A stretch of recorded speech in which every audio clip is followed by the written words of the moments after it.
Hello, friends. This is Chandrakant from Akulmach Technologies, and today we are going to meet a fantastic leader who joins us from UK. His name is Mike Bradley, and he is the Group Strategy Officer of RHF Group and ScaleUpArena. So, without further ado, let's meet Mr. Mike Bradley.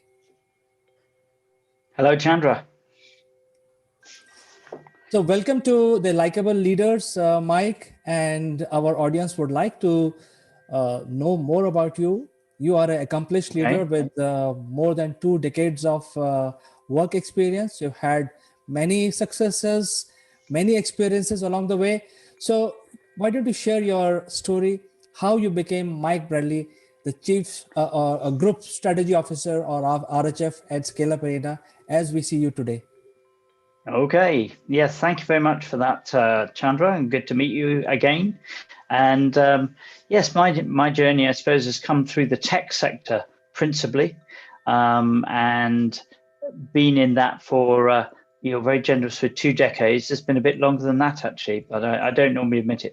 And so yes, I was working for an IT manufacturer, which was an interesting position and role. I was on the tech side, on the technical side, so it was quite heavy technical at one stage.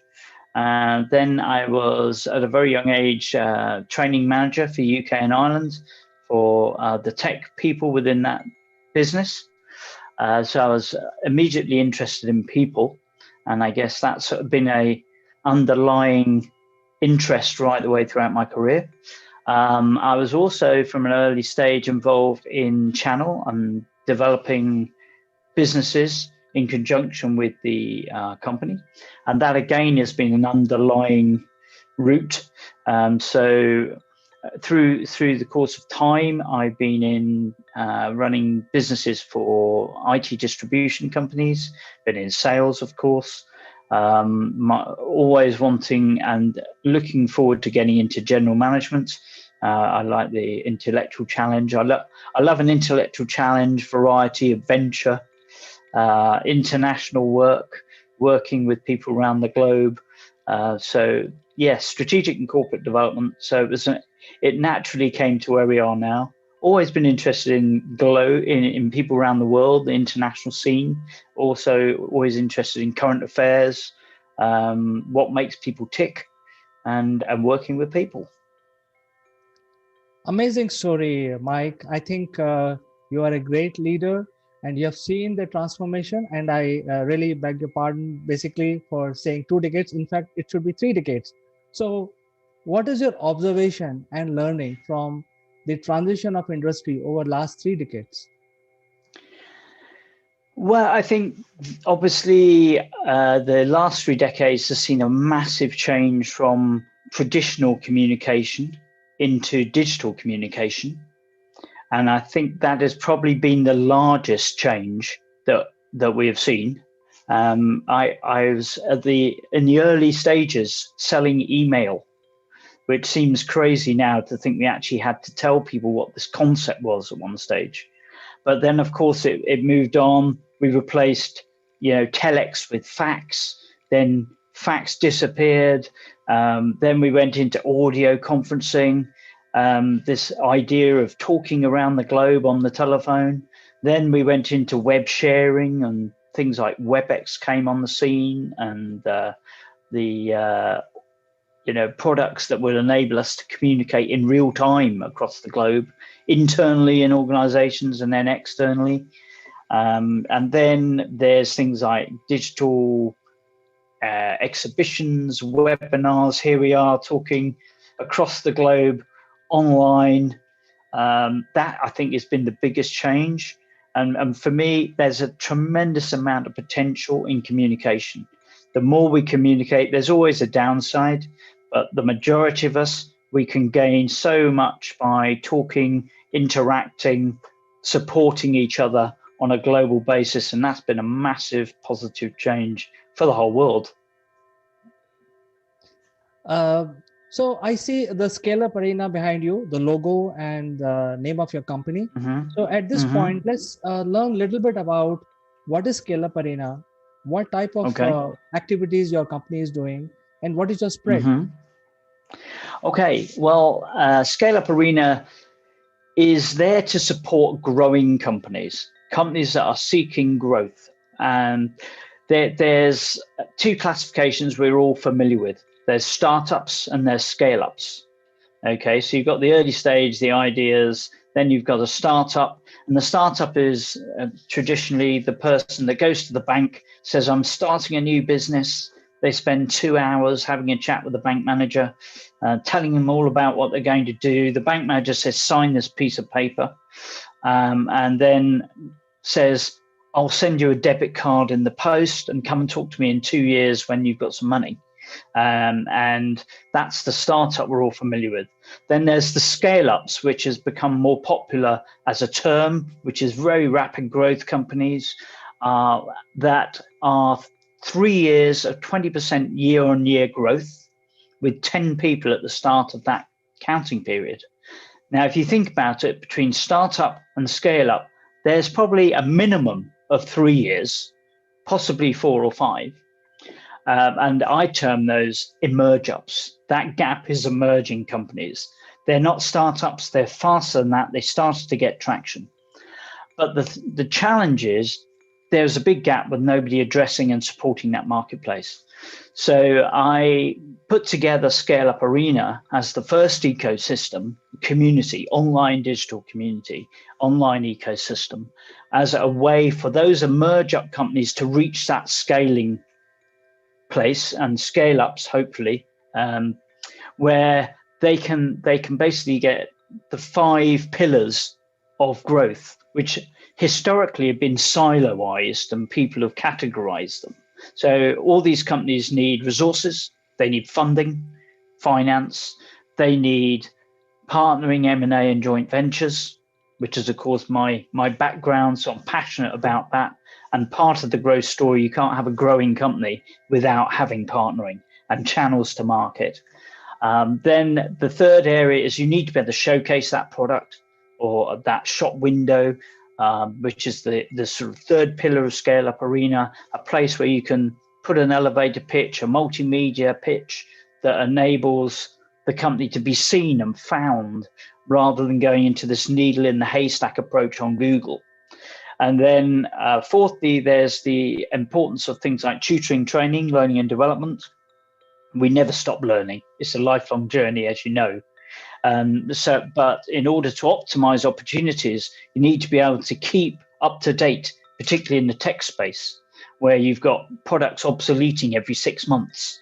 So you've got to keep learning. And so within that pillar, we have things like multicast like this, podcasts, people that are sharing their expertise, knowledge to support. And then finally, there's expert advisory or micro consulting, Micron as I call it, which enables those growing companies who need the skills of a multinational. They need a marketeer.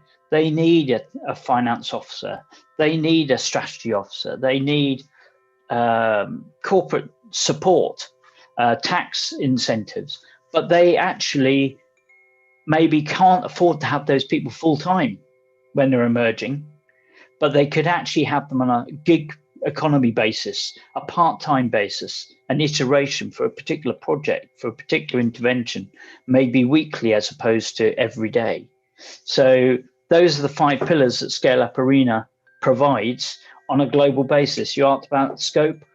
We have online meetings where we have people from around the world. We've got people from China, India, Africa, UK, America, though they don't join our virtual meetings because it tends to be in the morning and they're still sleeping. But we have interactions with those people around the globe, again, supporting that whole area that is vital for growth, which is the ability to, well, I call it connect, communicate, collaborate, cooperate, and then to close, because that's what it's all about. So what it takes for the emerging companies to leverage the platform is basically a sign up or something else? Well, they can become engaged in lots of ways, actually. They can become like a member of the ecosystem. And ScaleUpArena is a general one. We've just launched one called Insure Scale Up for the insurance space. We are also likely to be putting up another one soon for healthcare and life sciences. We've got geographic areas, so we're talking about doing one for India and one for the African region as well, 33 countries. ScaleUpArena will still be like the top, the root of all of that. But they basically become a member. And when they become a member, we give them an induction program and an optimization guide. And it's a real givers get community. So, you just like everything in life, you've got to, what you put into it is what you'll get payback on. And so it's all about collaborating and communicating together. Referring is a key part of it. We all know if we're trying to sell or buy something, a referral is worth a ton of advertising. So we encourage referrals right across the ecosystem. We encourage the members to have a listing for their company in the showcase, a expertise listing in the micro consulting expert area, and then also a vital, I think, is not just to provide information for learning and development and tutoring and training, but to actually use that as a soft sell, because a lot of us don't know what we don't know. So I recommend that they come up with an online briefing about their subject matter, because they're solving a problem. It's not that we have to sell, it's that people need to recognize they have a need. So we recommend they put up a briefing or a webinar. Maybe it's chargeable in some cases or free of charge, to say about their particular area, why it's so vital. And I think that's a real soft sell. So that's how they get engaged. Then we do all sorts of other stuff like social media, encourage them to put podcasts, video casts, exactly what we're doing now on specialist subjects to keep things alive. We're also building in now an ability to communicate as a member, create groups and communicate within those groups. We don't want to create noise, but we want to create focused conversations. So I think the best way to describe is collaboration among the emerging companies, and put your strengths together to win something even bigger. So I think it's an amazing initiative, and the viewers who are listening can reach out to ScaleUpArena and register, take advantage of this. Moving on, you had so many successes in your career, long career. Would you like to share one of the biggest success you have had, and which is very close to your heart? How you accomplished it, what were the challenges you faced, and things like that. Okay. Well, there's a few. I think strategic partnering with major corporates is the biggest challenge, because there's an awful lot that, I don't know if you're aware of the book, Chandra. There's Uncommon Sense and Common Nonsense. I've heard about it, but I've not read it. Yeah, it's an interesting book.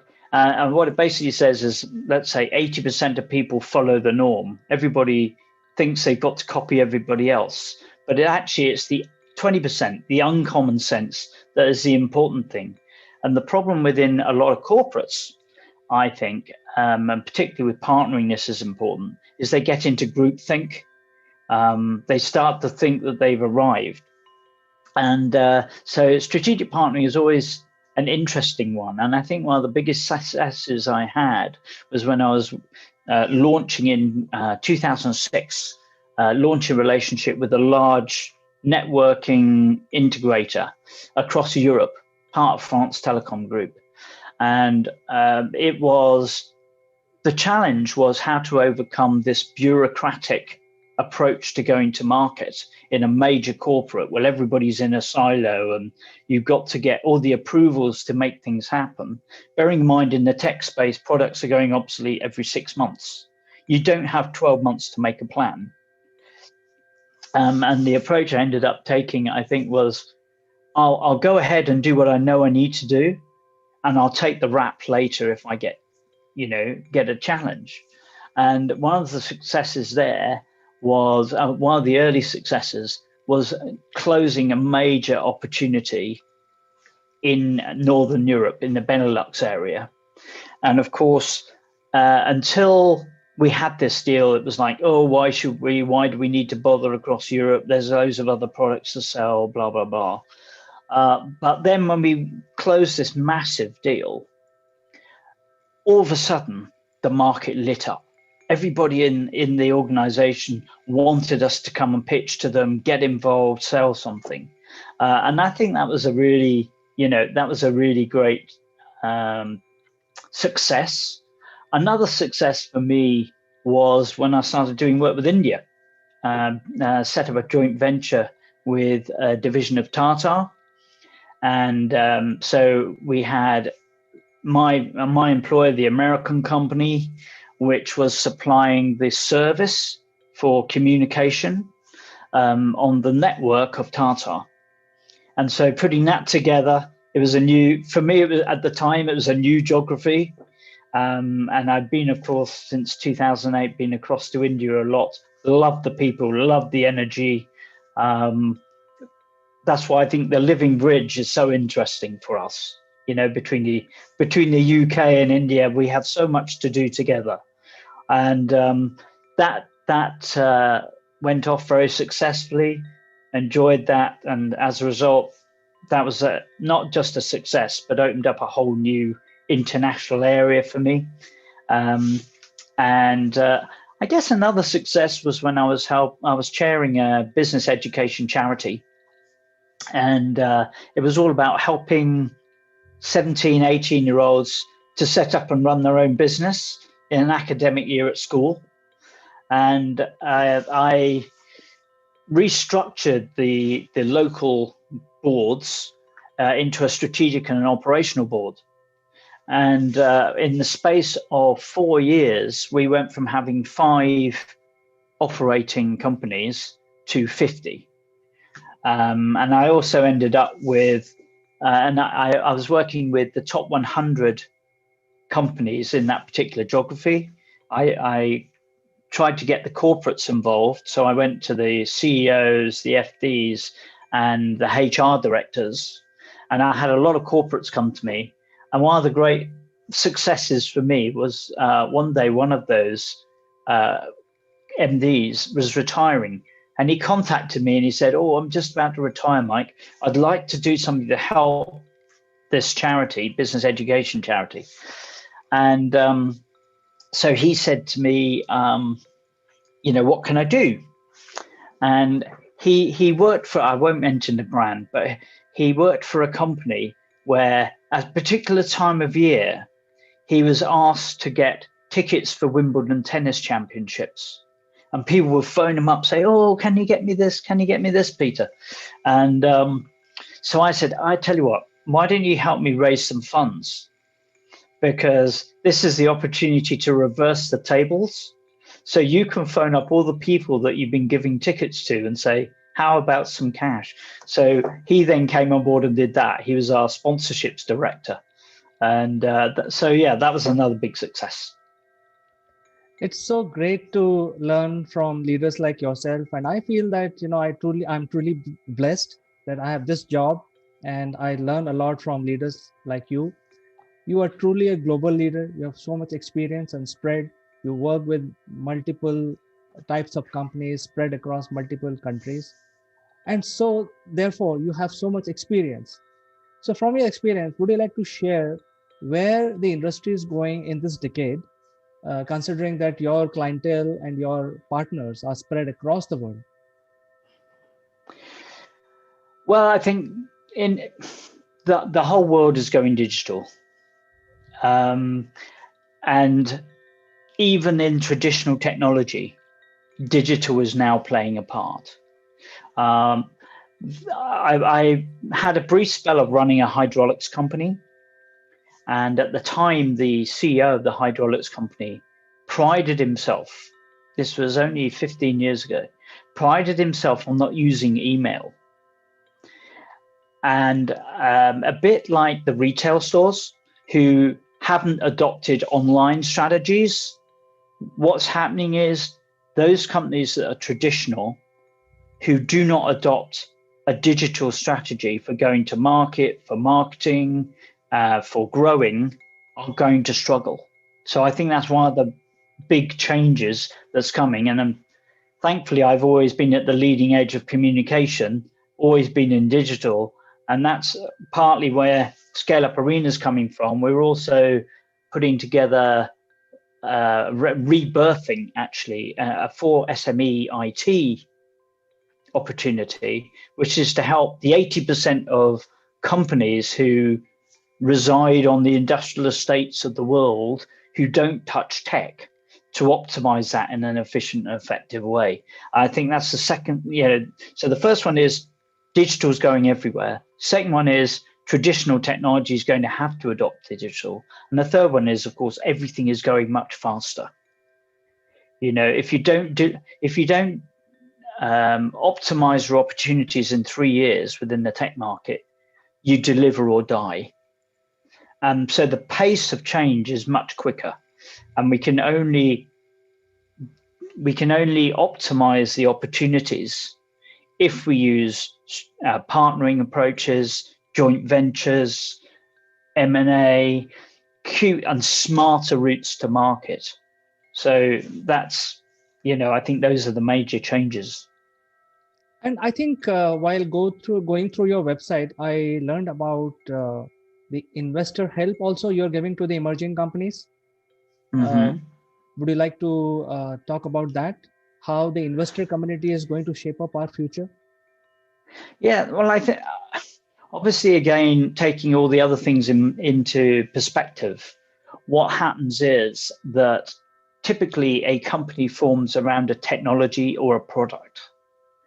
And somebody will think, oh, I've got just a solution. I've seen this problem and I can create a product for it. And one of the most important things is to realize that actually it's great having a product, but you've got to find a market. And you've got to address the needs of that market by solving a problem. And that, I think, is probably the area that investors are looking for most, is how do they offset their risk? They're putting their money in, but their risk is reduced massively if they can see traction and go to market. There's every day we see great ideas coming in through the different ecosystems. The only snag is a lot of them say, oh, we're pre-revenue, but we want 500,000. Well, if it was your own money, how would you feel about it? And so I think when companies are approaching investors, they have to think, if this was my money, would I want to invest it? And so the key to that is have a good exec summary. They don't want War and Peace. They don't want 100 pages. They don't have time for 100 pages. What they want to know is that the money's safe. They got a good team. They've got a good proposition. They started to maybe get some traction. Don't start with trying to boil the ocean. If you can't get your local, easy connected people to join, how the heck are you going to boil the ocean? So you've got to prove the model in a small way, and then you'll develop. That's what I see happening. And of course, access to funding through global platforms like ScaleUpArena is going to become easier, but the basics are still the same. People are putting their money on to a proposition, and they want to know that they're going to, at least it's going to be safe, and ideally it's going to grow at a sensible rate. Do you also see growth in more events around the crowdsourcing? Because the rule of the engagement will remain the same. You need to give the comfort feeling to the investors. But do you see crowdsourcing, crowdfunding playing a major role as we go along? I think it has its place, and that also depends on the objectives of the founders.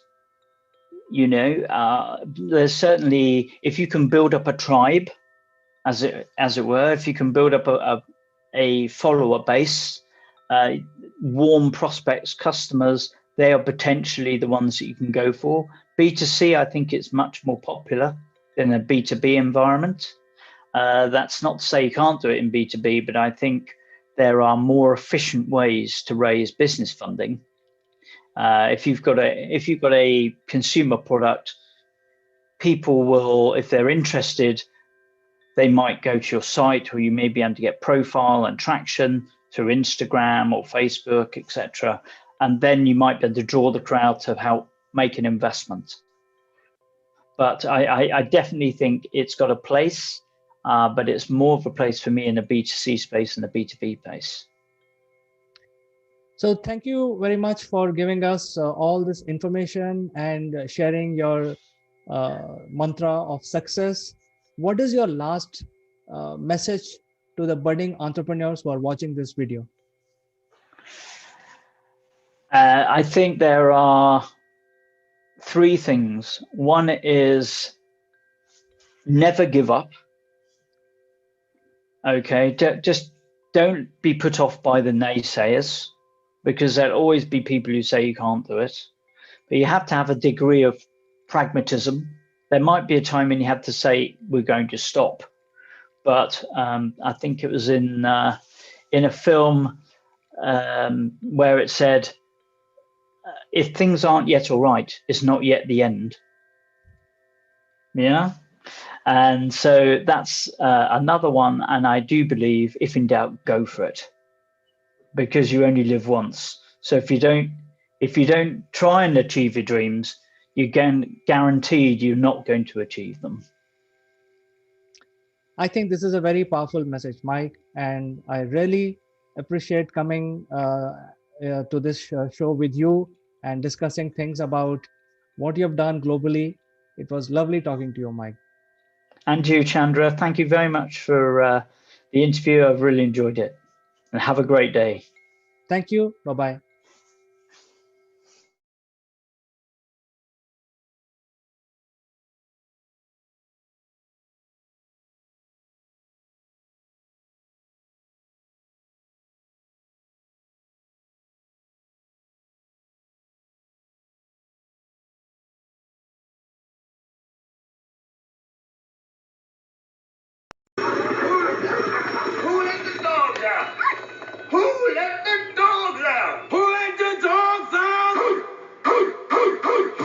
Good morning, Neville.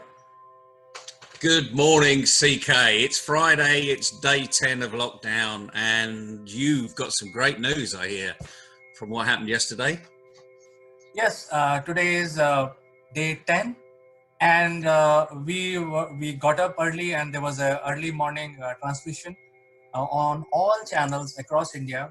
The Prime Minister of India was addressing the nation. And so he mentioned few things, he mentioned few ideas. He also hinted that, this is going to be a long battle. But most important thing that he mentioned today was he, as Prime Minister of India, is grateful to the citizens for following the lockdown, because that is one thing which will defeat the coronavirus. You're absolutely right. And that word grateful, which interesting enough, yesterday we had the word feedback, which was an F. Today we've got grateful, which is a G. So we're following the alphabet, perhaps. Maybe we're taking a weekend off, remember, because tomorrow's Saturday. So we'll be back on Monday. But being grateful is really important, because we need to say thank you.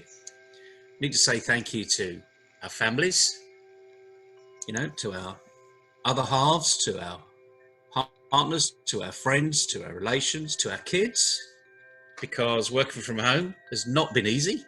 It's been a challenge for a lot of people. And equally, remember to be thankful to your team, because they're under lockdown too. They've never experienced this either. So be grateful to them. And there's another G there. Be gracious too. Be that boss that is thankful and mean it. Because everyone's struggling with what's going on. As you just said, your Prime Minister said, we're in this for a bit longer. This is a long haul.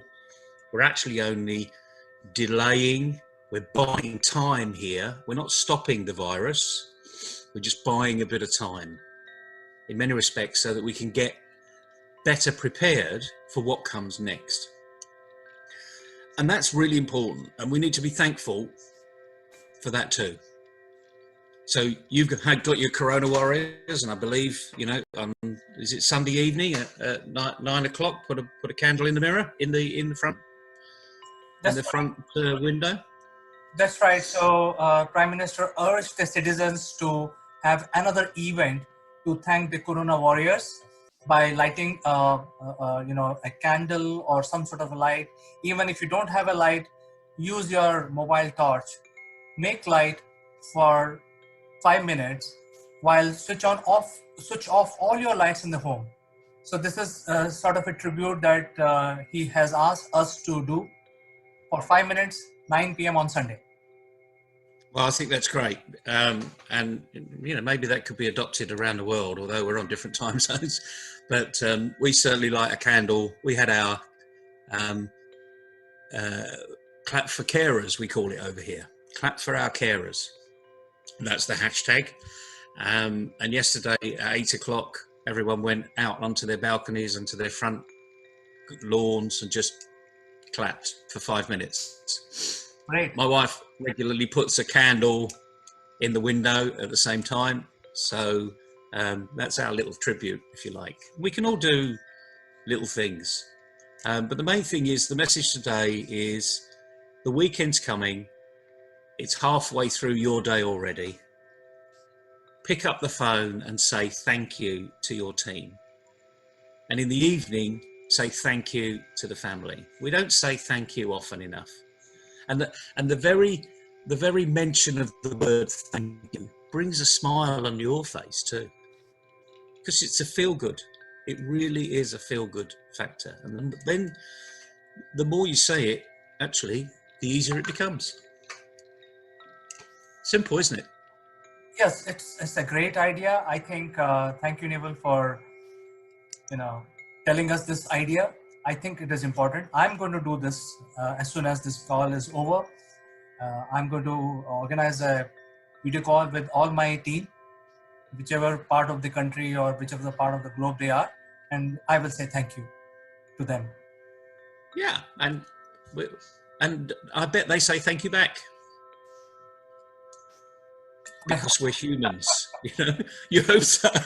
Well, you soon find out, and it's okay. This is not weak leadership. People think, showing your vulnerabilities, showing your real self is a weakness. It's not weakness at all. It helps your organization get stronger. And people can say, I see what you're struggling with there. I can help you. Then you say, well, thank you. It's not difficult. You just have to start. It's a great idea, Neville. It's very nice. I think thank you. I would like to say first thank you to you for spending time with me and also giving such great ideas. So first thank you from me to you on a Friday. And the thank yous returned. And everyone out there, thank you for what you're about to do, because that's the really important thing. So enjoy the weekend. Day 10 today. We'll be back on day 13, which is unlucky for some, but let's make it lucky for you. Have a nice weekend, CK. See you Monday. And good luck, everybody. Have a nice weekend and be safe, Neville. And you.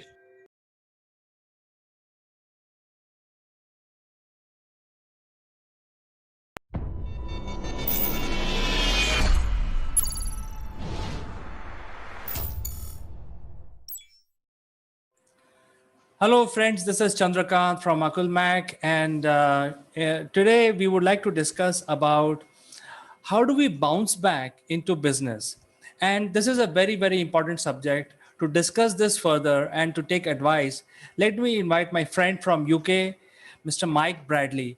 He is the Chief Strategy Officer of ScaleUpArena, and he works globally. He has organizations and clients and partners world over. So I think he's the best person to discuss on this subject. So without further ado, let me present Mr. Mike Bradley. Good afternoon, good day, Chandra. Good to see you again, as always. Yes, by the way, it's your birthday also. So from all of us in India, from Akulmach, we wish you many happy returns of the day. Dhanawad. That's awesome. And you remember this word, dhanyavad? I do indeed. Bahutacha. The one I can remember, or the three words. Okay. So, Mike, I think the world is struggling because of the pandemic. Everyone is in the same boat, whether you are a large organization or you are a SME or you are a solopreneur or anybody, you are in the same boat. We are all in the same boat. And now with vaccination drive is kicking in, at least in a few countries to start with now. And soon it will become a global phenomena. So that means at least few variants of COVID will not trouble us. But I think there will be more to worry about. But I think we will protect at least 50% of the world. So now we need to discuss about how do we bring our economy back? How do we create our business from the scratch? What we should do? Would you like to throw some light on this subject? I've got opinions. Hopefully it will be seen as light. Obviously, our economies are all connected. There is a sense in which all businesses all over the world are living entities, and we interact with each other, much like the natural world. We're all part of a global economic ecosystem. And within that environment, each entity is a key worker, because we all have to do our best, generate energy, generate sustenance for the economies that we all work within, and whether that be geographic based, whether that be sector based, whether it be size based, we are all actually key workers in pulling back these economies from the brink of, let's face it, pretty much disaster. Our own Chancellor in the UK did his budget speech yesterday, and I think, it was one of the toughest budgets apparently that we've had for 50 years, they were saying, because COVID has, taken every economy by the throat and giving it a good shake. So we definitely have to all work together, in my view, to support our economic ecosystems, whatever they are. We're probably members of lots of different ones at the same time. So I think the reason for ScaleUpArena becoming very popular globally, if it is Africa, India, China, I think your platform is bringing a lot of businesses together. And I think it is one of these ethos of, working together that you are trying to bring. Would you like to give our viewers a little bit a flavor of how we can work together? I think the important thing is with the whole global economic ecosystem, and within that our own sectors and sizes of operation, is that we all have to, a bit like the Three Musketeers. I don't know if you know that in India, the Three Musketeers, all for one and one for all. We all actually have to succeed, but in order to succeed, we all need each other. And the whole ethos of the ecosystems, the online digital presence that we have, is that we help each other to succeed through the abilities to connect, collaborate, communicate, and also to close businesses together, to close business, because ultimately that's what we're all going to have to do to recover from this COVID economic vacuum that we find ourselves in. Vacuum being a gentle word for something that we're all in. economic chaos. But I think in order to do that, there are certain areas that we have to focus on, because the post-pandemic world cannot return to what it was pre-pandemic for all sorts of reasons. So there are a number of things that I think are important that we change. One of them is we have to, and I like alliteration, so apologies for this, I smash the silos. You know, in the public sector, we have this idea that we do this. In the quangos, we think we do that. In the telecoms, we think we do this. But actually, what we all need to do is work together and break down those barriers that say, oh, well, we can't do this because you're not the same as us. So in order to optimize the opportunities across all organizations and structures, we must get rid of this mentality of blinkered mentality, because we're missing opportunities, whether it be, oh, well, we can't see outside our state, we can't see outside our country, we can't see outside our sector, because actually we're all interrelated. So I think the first thing we have to do is get rid of that silo mentality and think, actually, we've all got to pull together here. The next one, the first couple are a bit negative. The next one is banish the bureaucracy. Get rid of the red tape, because actually we're in a fast-moving, competitive, dynamic world. And if we impose red tape on enterprise in that environment, we're actually not going to make it thrive, not going to make it profitable and generate taxes. What we're going to do is, in effect, governments are cutting off the arm that feeds them. We need to simplify bureaucracy, make it as online as possible, as simple as possible. A lot of tax collection can be done electronically. The amount of paper filling we need to do can be reduced vastly, and it's far more effective that our businesses spend 80% of their time selling and optimizing their potential, rather than 80% of their time filling out a tax return or ensuring that, oh, this bit of money stays in the country, because actually what we need is to generate funds in all directions and not have these bureaucratic situations.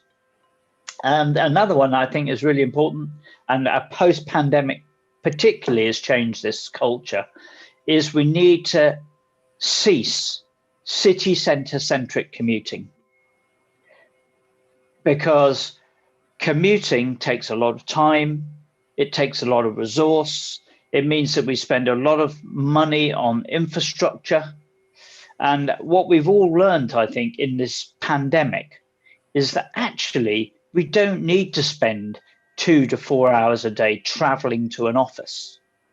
We can actually work just as efficiently when we're working locally, maybe in a local working hub, maybe working from home, whichever your preference is. It's not saying you don't meet together, but it's saying that when you do meet together, let's do that more efficiently and effectively, rather than sitting in an office with a lukewarm, rather distasteful cup of coffee.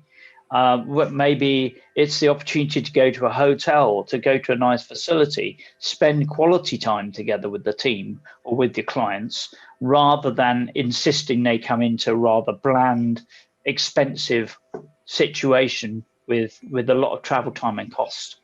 There's a few of the negatives that we need to change. I don't know what you think about those. Well, I think I fully agree with you, Mike, for making these very important points. I have one very peculiar question. I think all the governments are now trying very, very hard to bring their economy back. Even the developed countries are having, like, for example, in your budget also, you might have seen, and you already mentioned that it is one of the most difficult budget that you have seen in the past. And most of the governments are now going towards protectionism or localization, although we are more global than ever. And it was a wretched virus which came and taught us all. So I think we are at a place where we just need to get a little nudge so that people start really becoming global. I mean, we have been saying global for last, I've been hearing this word global for last 30 years, but I think for the first time we are truly global, even though the governments are moving towards localization. How do you Yes. see Scale Up Arena filling these spaces in such a situation?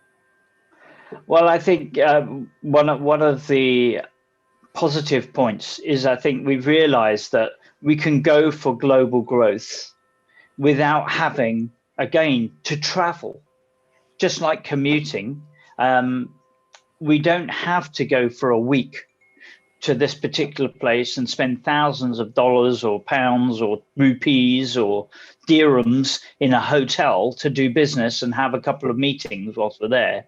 What we can actually do is spend a lot of our time working virtually, presenting, having people from all over the world on calls, on webinars, on briefings about new technologies, about opportunities, about trading, about joint ventures and partners. We can do all of this stuff remotely. It doesn't mean we don't want to meet. Of course we want to meet. I'm looking forward to that curry we're going to enjoy in Delhi one day, Chandra, but we can do that on a less frequent basis. It doesn't have to be the thing that starts our opportunity to work together. It's the thing that complements our working together. So we can do the remote working, we can deploy and deliver digitally. We can go global working with local people in country. And if by having less red tape, having less protectionism, it means that companies are more likely to say, actually, I'm going to open a subsidiary in India because I don't have to worry about losing my cash on withholding taxes. What we should be doing is actually saying, how can we ensure that foreign companies want to come and invest here, work here, employ here, without being penalized by greedy, dare I say it, by greedy approaches to withdrawing their own cash back out of the company. I think that's a really very negative approach that is taken, which doesn't help. The ScaleUpArena helps in the fact that we have a global platform with the ability for people to showcase, to train, to educate in their new innovations, in their products, in their services, in their capabilities. Also for potential investors, potential growing businesses to find each other, interact with each other, and then trade and do business together. So, that's the whole ethos of ScaleUpArena, is it brings people together to generate energy, to generate sustainable deals together. So I think the whole ethos of ScaleUpArena and the other ecosystems for different sectors is all about making those interactions work, making it work on a global and digital basis, even if it is building roads out of plastic in Delhi, or it's reducing pollution by using rubbish and turning that into electricity. The technology can be deployed locally. And the great news with that is it can generate revenue and business for the economy and for enterprises locally, and it generates employment, and it raises everybody's quality of living. Yes, Mike. And one particular question which is running in my mind with respect to the Indian businesses here. Let's say if there are tech companies here in India looking for tech partners in other countries, how ScaleUpArena, I mean, you can go step by step, what is the first step? so that our viewers knows exactly how ScaleUpArena is different from other forums that they have to go through. Yep. And one thing I understand is that if I join ScaleUpArena, you can actually reach a lot of people in one shot. I mean, one thing is very clear: you can reach people in UK, Africa, Japan, China, everywhere. So I Yep. think, but I would like to hear from you step by step what happens so that people Okay. can. Yep. So if you're an Indian company wanting to reach the global markets, the first thing you could do is come along to a session that we run once a week called a Why Join, and we take people through what's it all about, how can you optimize it, why is it there, what's the philosophy behind it, and then we encourage people to come on board to sign up, and we've got a special offer for people who are coming through Akulmach. If they want to, if there are SMEs that want to join or interested in joining ScaleUpArena, we run a Why Join ScaleUpArena session.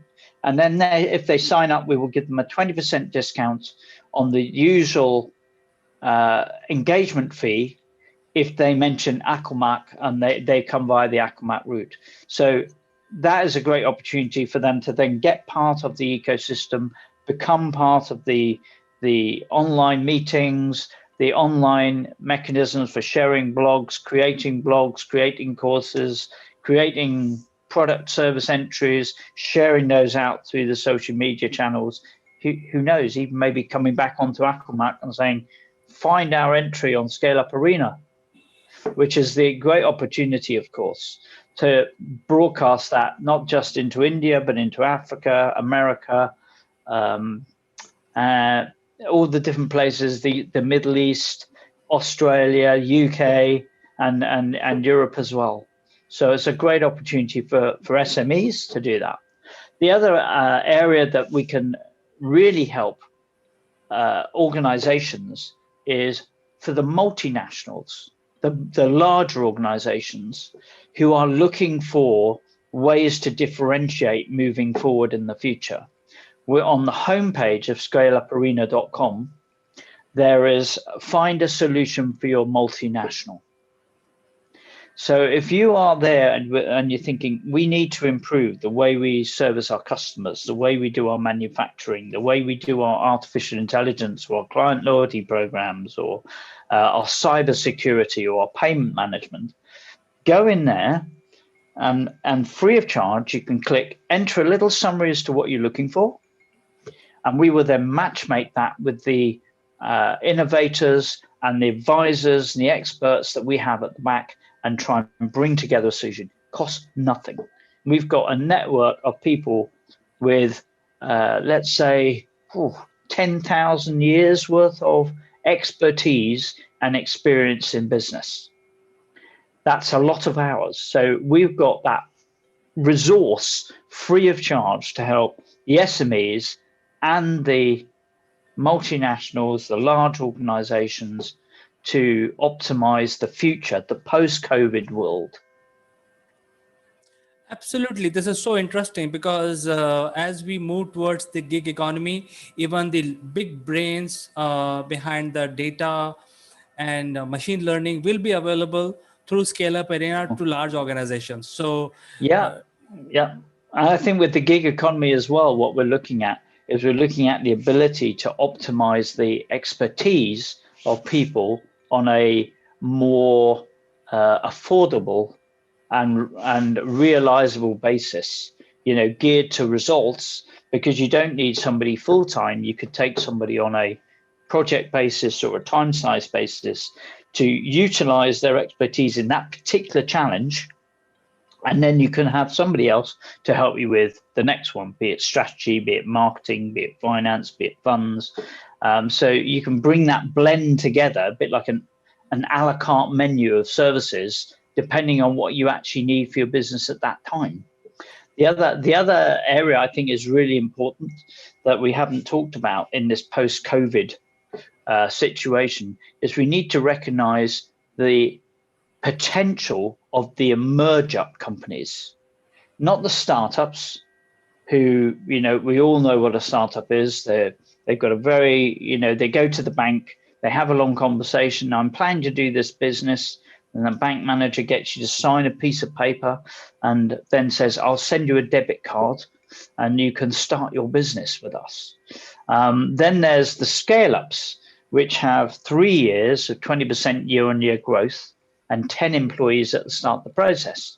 So they're a well-defined group. But in the gap, mind the gap, as they used to say on the London Tube, okay, underground, mind the gap, because the gap is where the energy is. The scale-ups make up 60, 70% of all the revenue from SMEs, okay, so they're important. But the ones that are going to be the next scale-ups generate the most jobs, generate the most revenue, profit, tax returns are going to be the emerge-ups. And they are typically characterized by a shortage. They're short of the working capital they need. They're short of the time to deploy as many clients as they could. They're short of resource to go into international markets. They're short maybe of expertise in a particular field because they can't afford to take someone full time. That is the market which we have to support. So we've got to energize those emerge ups. And I think in this post-COVID bounce back better environment, we have to recognize that they previously have been largely unsupported. And we need to support those emerge ups as we move forwards, because in 3 years' time, there'll be the scale ups. So I think this is an amazing story. The ScaleUpArena provides a lot of synergy for SMEs as well as enterprises world over to come together and work together across the level. I think it's an amazing story, and it's an amazing platform. So the good news for Akulmach viewers is that if you use Akulmach as a promo code, you will get 20% discount. So I urge you to explore scaleup.com and leverage their presence, global presence, find clients, find merger opportunities, merge up basically with other SMEs, and also funding probably. So I think the possibilities are immense. So with this, they are indeed. Yes, absolutely, Mike. I think I'm quite excited, and viewers of this program must leverage this excellent offer. And, I think this is one of the very good method of bouncing back with economy. Fantastic. Absolutely. I mean, to reach out to us with that code, all you need to do is go to contact us on the homepage of ScaleUpArena.com, or you could just send an email to info@ScaleUpArena.com. And if I get flooded out with requests from India and Asia Pacific, fantastic. And we'll look forward to hearing from them. Absolutely, Mike. And once again, wish you many happy returns. And it was a pleasure. Thank you very much. You found time to talk to us today with this very important subject, even though it's supposed to be your off day. So thank you so much. And we will catch up in the next edition with you next week. Look forward to it, Chandra. Have a great day and a pleasure to talk to you as always. Bye-bye. Goodbye.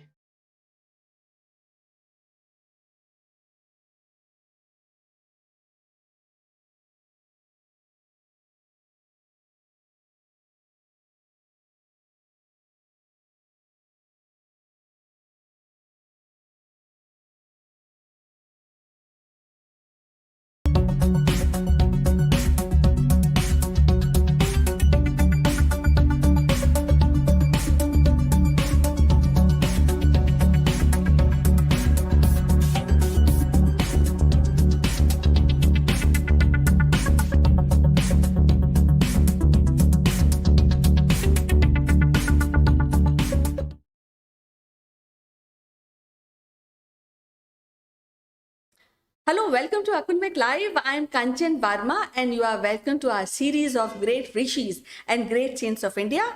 And today I will be talking about Maharishi Bhrigu. This video is sponsored by Performance Works International. More about them after some time.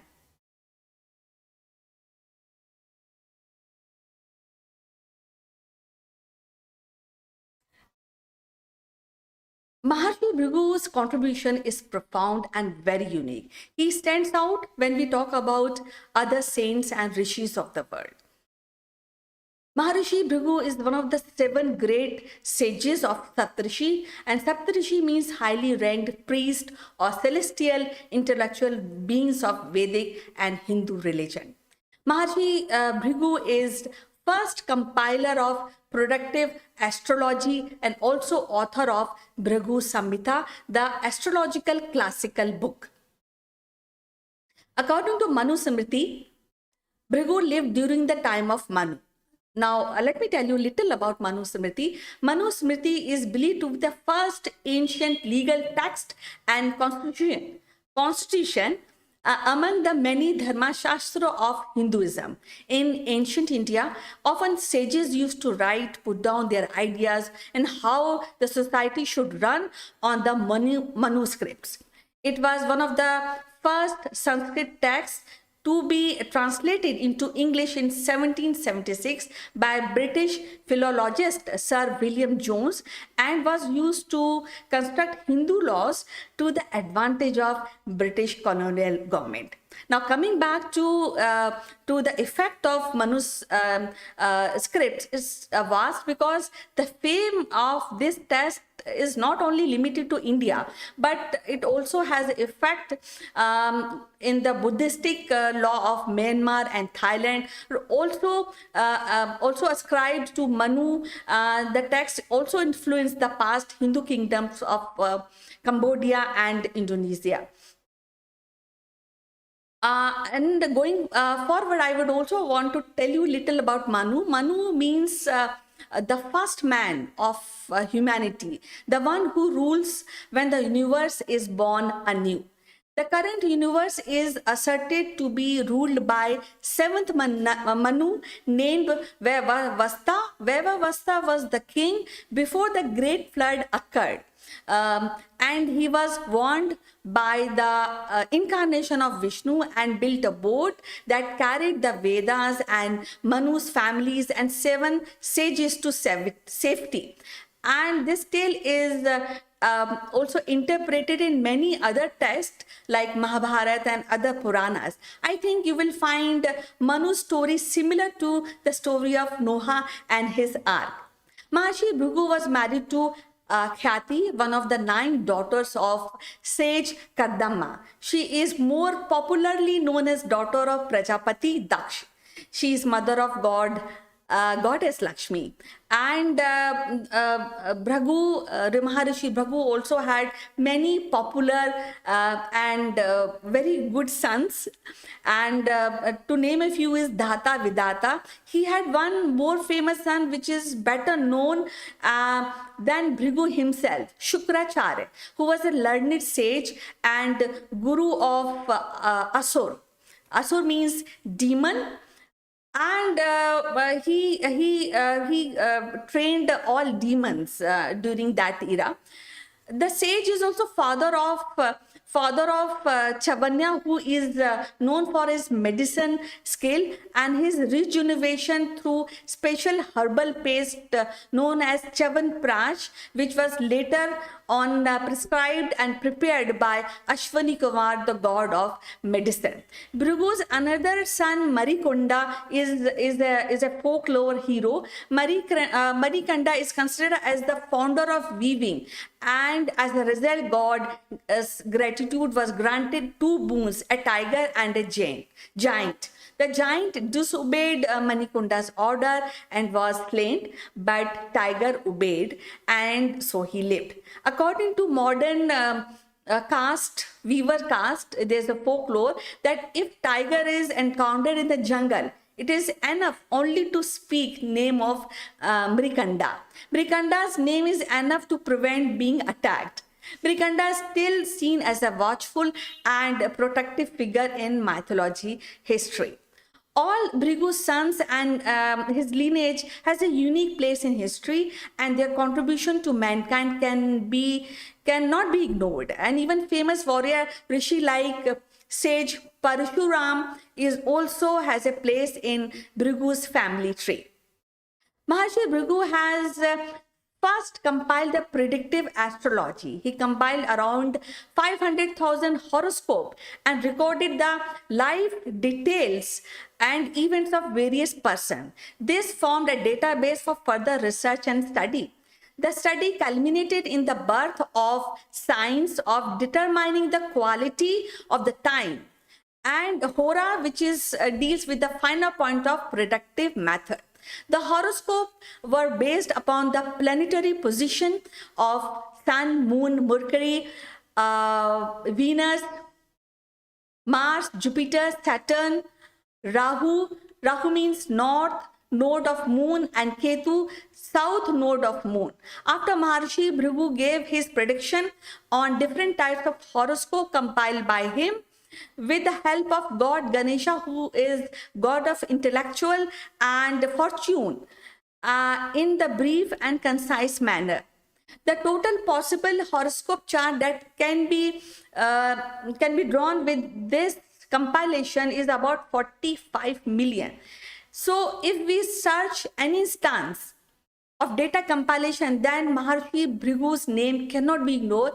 And that too he has done such a long time ago. He compiled around 500,000 horoscope, recorded the life details and event of various persons. That means collect, organize, report, interpret data, and then find probabilities and finding the mean in the data.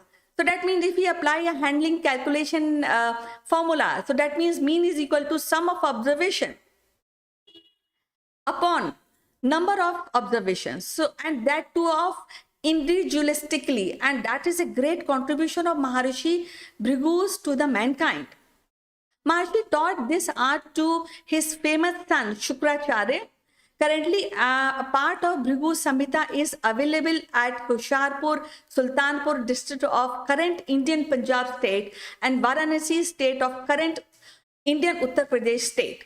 Many people have found their horoscope in this part of the world. Maharshi Bhrigu is also credited with the knowledge of Sanjeevani Vidya, which is knowledge that raised the dead back to the life, and later this knowledge is officially conferred to Shukracharya, son of Bhrigu, which he used time to time and brought back his disciple demons back to life. Maharshi's contribution is larger than life and cannot be described in words, and it's a great contribution to mankind. So Akulmach salutes Maharshi Bhrigu. Before I end this video, I would like to extend a big thanks to Performance Works International for sponsoring this video. Here's a message from them. This video is sponsored by Performance Works International. Are you ready for the challenges facing the modern workplace? Recent events have taught us the importance of transformation. Businesses now face a perfect storm of challenges. No business is too big to fail, and many are too slow to succeed. Our workforce is changing fast. We're entering a new age of empowerment, and everyone can contribute. The Inner CEO reveals how we can all play a part in making leading at all levels a reality. Written by Jeremy Blaine, an expert on business transformation and growth, it provides a roadmap to help everyone unleash their inner CEO and contribute beyond their job role, whatever their level. Traditionally, strategy has been owned by the few. Now it's time for the many to contribute. Leadership must come from a broader base. Everyone has the potential to step up and make things happen. It's a new model of collective and collaborative leadership which unleashes the power of people, enabled by appropriate technology and a supportive management structure. The book provides a roadmap for a bold new age of empowerment. Supported by a range of resources, the book provides a toolkit to help anyone unleash their inner CEO. Organisation health, development and growth is owned at all levels. Are you ready to unleash the inner CEO?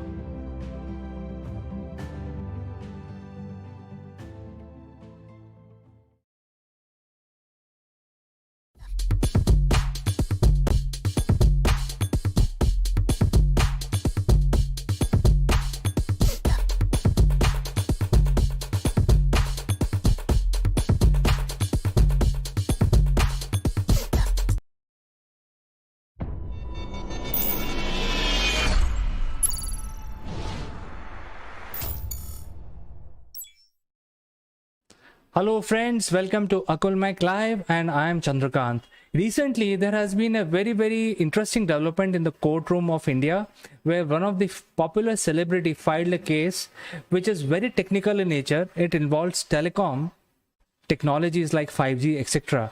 So we will discuss this matter today with our legal expert. Before we start our discussion, I must tell you that there is a giveaway. Please stick around in this analysis till the end, because in the end we will tell you how you can get your free gift.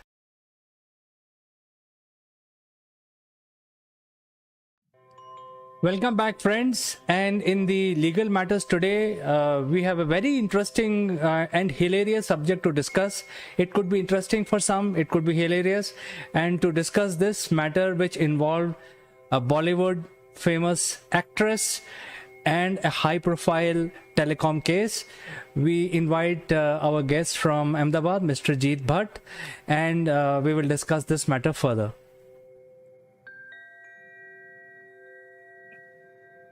Hello, Chandrakant. Thank you for having me on your show on legal matters. And yes, today we are going to discuss this judgment delivered by the Delhi High Court in the matter preferred by a celebrity, Juhi Chawla, with regards to the 5G radiation and wireless networks, which she claims to be to having radiations, which would create problem in public health and public welfare, and what the Delhi High Court did with her suit and how it dismissed it. So that is what we are going to discuss today. Excellent, Jeet. In fact, I don't even know what was this case all about and how come a Bollywood actress got involved in technical matters like 5G. And to best of my knowledge, 5G is not yet launched in India. It is a technology which is much debated globally. So like to know from you, what really happened and why this court went to the the case went to the court, and a Bollywood heroine got involved in this one. Yes, Chandrakant. So, in fact, yes, as you said, internationally, this is a controversial subject. And as you must be aware that today mobile use has become so synonymous with our day-to-day life. And approximately around 6.5 to 6.9 billion people are using this technology of mobile wireless phones globally. And mobile phones do have an electromagnetic fields which are produced and by the mobile's handset.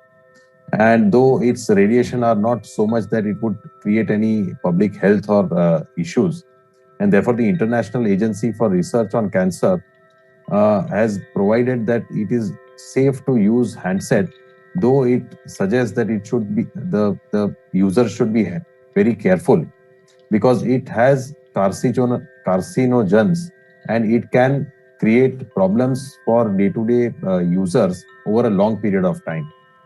So therefore, despite it saying that it is safe to use, but it also issues a rider saying that users have to be careful. But now, what is 5G and why this issue came up before the Delhi High Court is because, yes, you are right, India has not rolled out 5G network yet, but it is planning to do that soon by the end of this year or by the early next year. And it is 5G is a fifth generation latest wireless mobile technology and is expected to increase the performance and a wide range of new applications in the mobile handset. And it is said that it will increase to tenfold the speed in data transmission compared to the current 4G networks. So it will be using a higher transmission frequency. And therefore, there might be some radiation which would result into using of this 5G network. And therefore, there are a lot of apprehensions because till date, there is no conclusive research which says that it is completely safe to use 5G network. But what it does is, in fact, what is suggested in the research which has been done till date is that to increase this performance, 5G is going to use higher frequencies around 3.5 gigahertz up to around 30 to 40 gigahertz. So this higher frequency is new to mobile phone networks. And therefore, it requires proper research before rolling out this 5G network. So therefore, WHO and a lot of other international agencies are doing their research. But WHO also provides that it will come out with its conclusive results by early 2022. So therefore, even WHO, that is World Health Organization, has not given its finding on whether the use of 5G technology is safe with respect to the day-to-day use in mobile handsets. So therefore, there are some potential health risks which need to be properly investigated, and ultimately with proper finding, the 5G network should be rolled out. And this is exactly what Juhi Chawla in the petition, in the suit filed before the Delhi High Court said, that before rolling out 5G network, there should be proper research carried out. And she said that no one in Earth will be able to avoid exposure to levels of radio frequency radiation, which will be 10 to 100 times greater than what exists today. So this was her anxiety based on some research papers that she had produced before the Delhi High Court. And she said that 5G plans threaten to provoke serious irreversible effects on humans and permanent damage to all of the Earth's ecosystem. So therefore, she brought a class action lawsuit filed before the Delhi High Court against the implementation of the 5G network in the country. And they sought the stay against, or an injunction against, the rolling out of 5G till the pendency of this suit. Now, with respect to her claim, in fact, even interesting international scenario which the court overlooked, because even the European Parliamentary Research Service says that some research papers suggest that there are health risks with regards to the rollout of 5G network in the world. Also, there have been lawsuits which have been filed in California with regards to the rolling out of 5G and with regards to deferring it for a period, a couple of years before actually rolling out.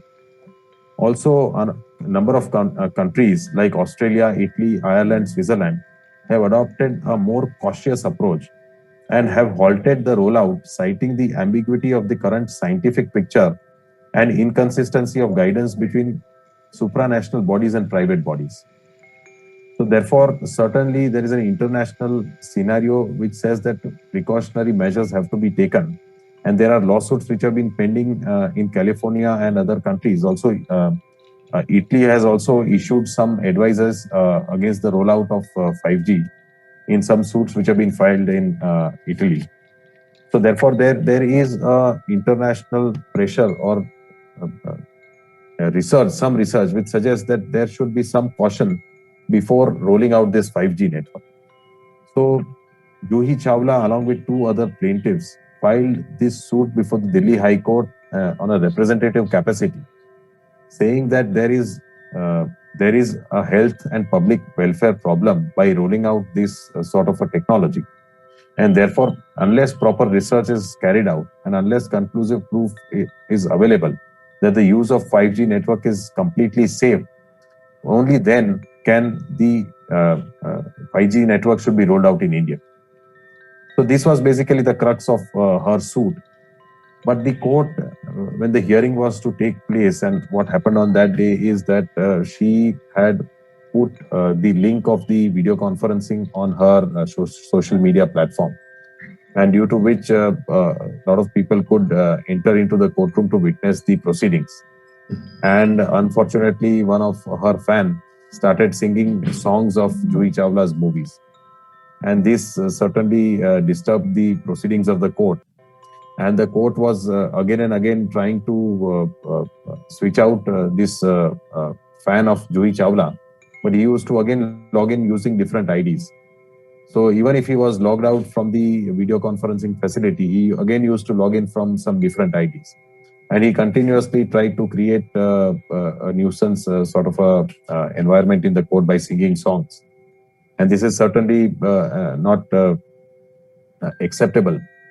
Because this does undermine the prestige and dignity of the court.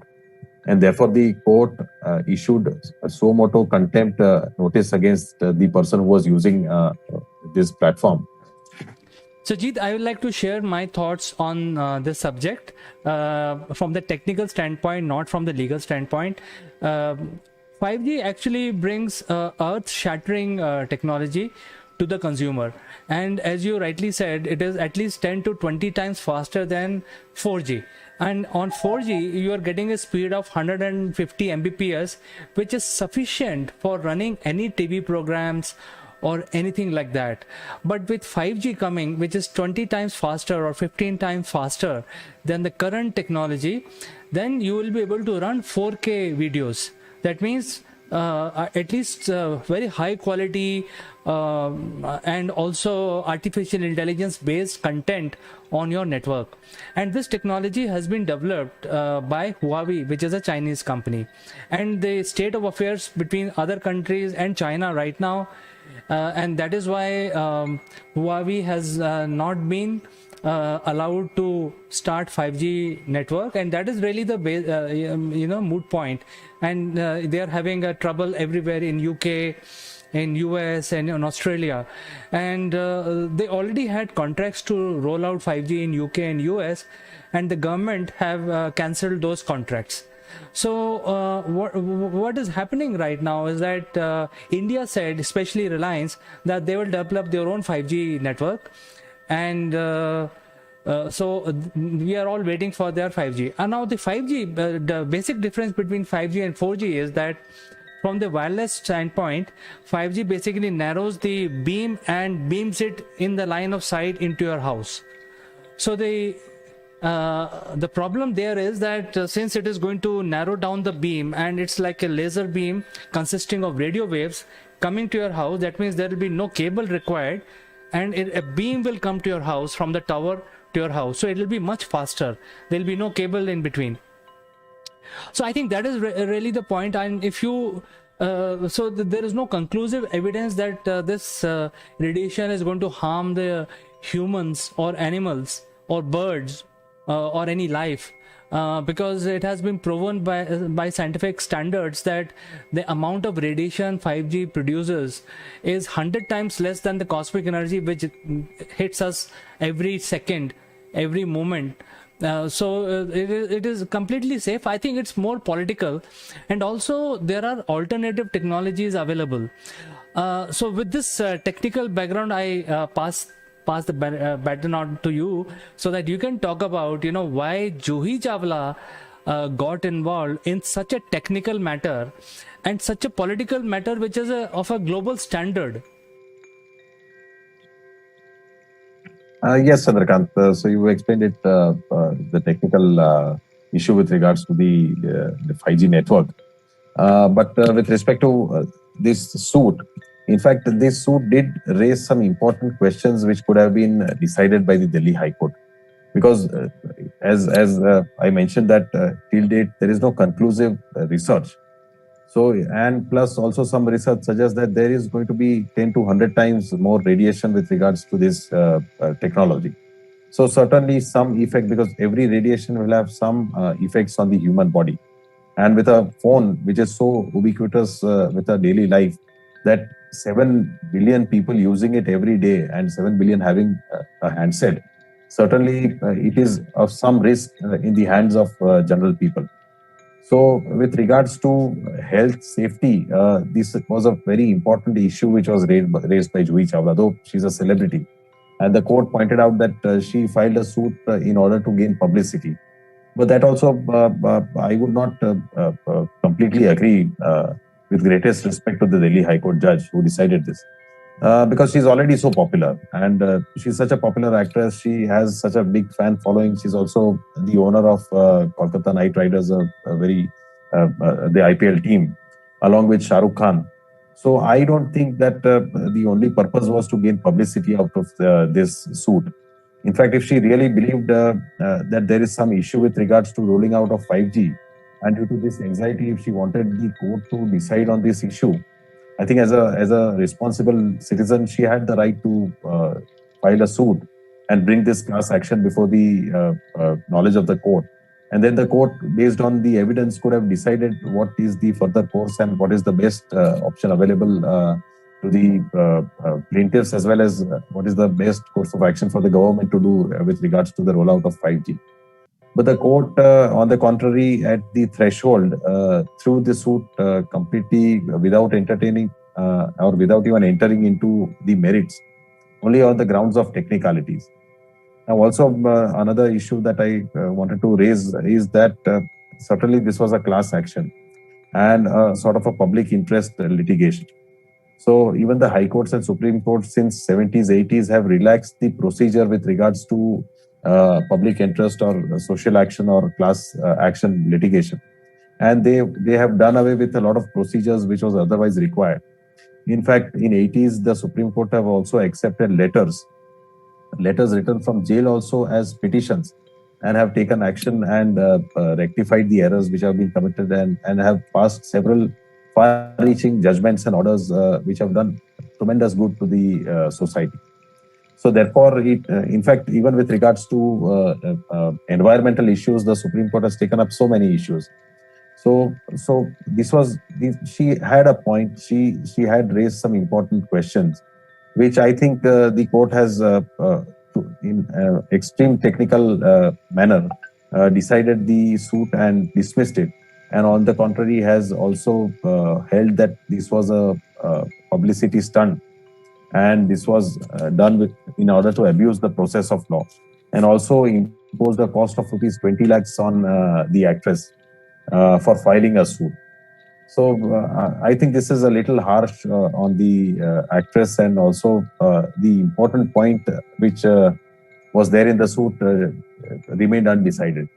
So I think the court, rather than entering into such technicality, should have at least considered the issues which she had raised before the court.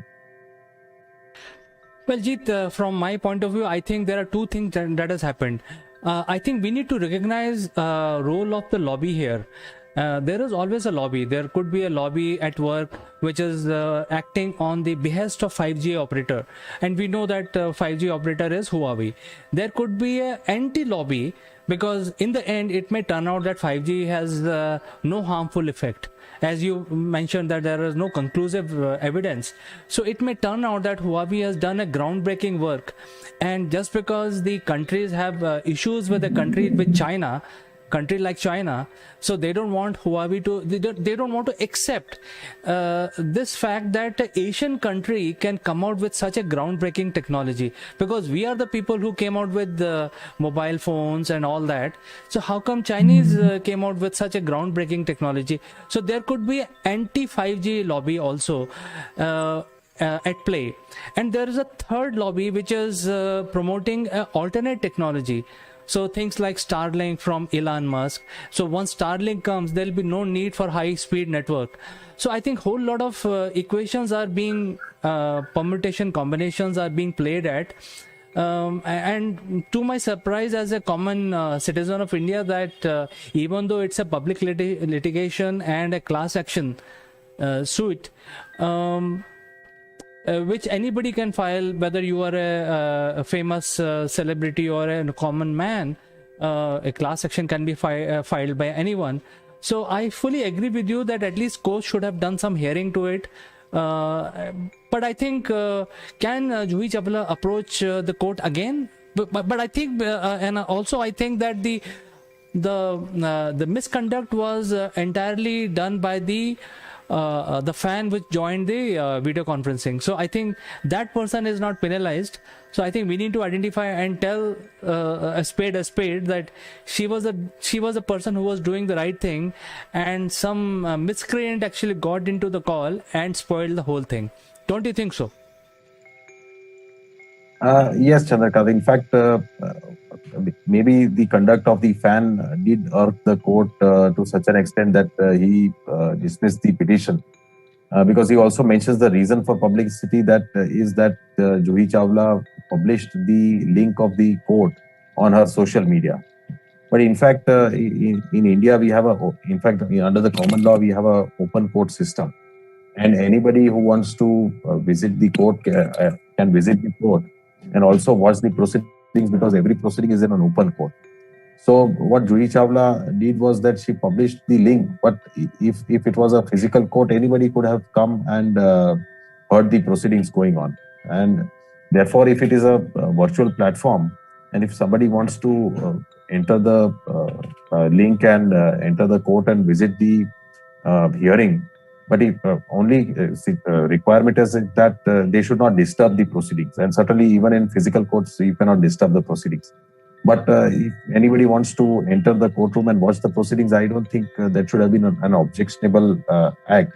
Only thing objectionable was that he was disturbing the course of law, and for that some measures should be taken. And I think the Honorable High Court Judge has correctly issued the contempt notice, and the contempt proceedings will initiate, and ultimately, if the right person is found, he will be punished. But with respect to that incident, the entire suit should not have been dismissed on that ground.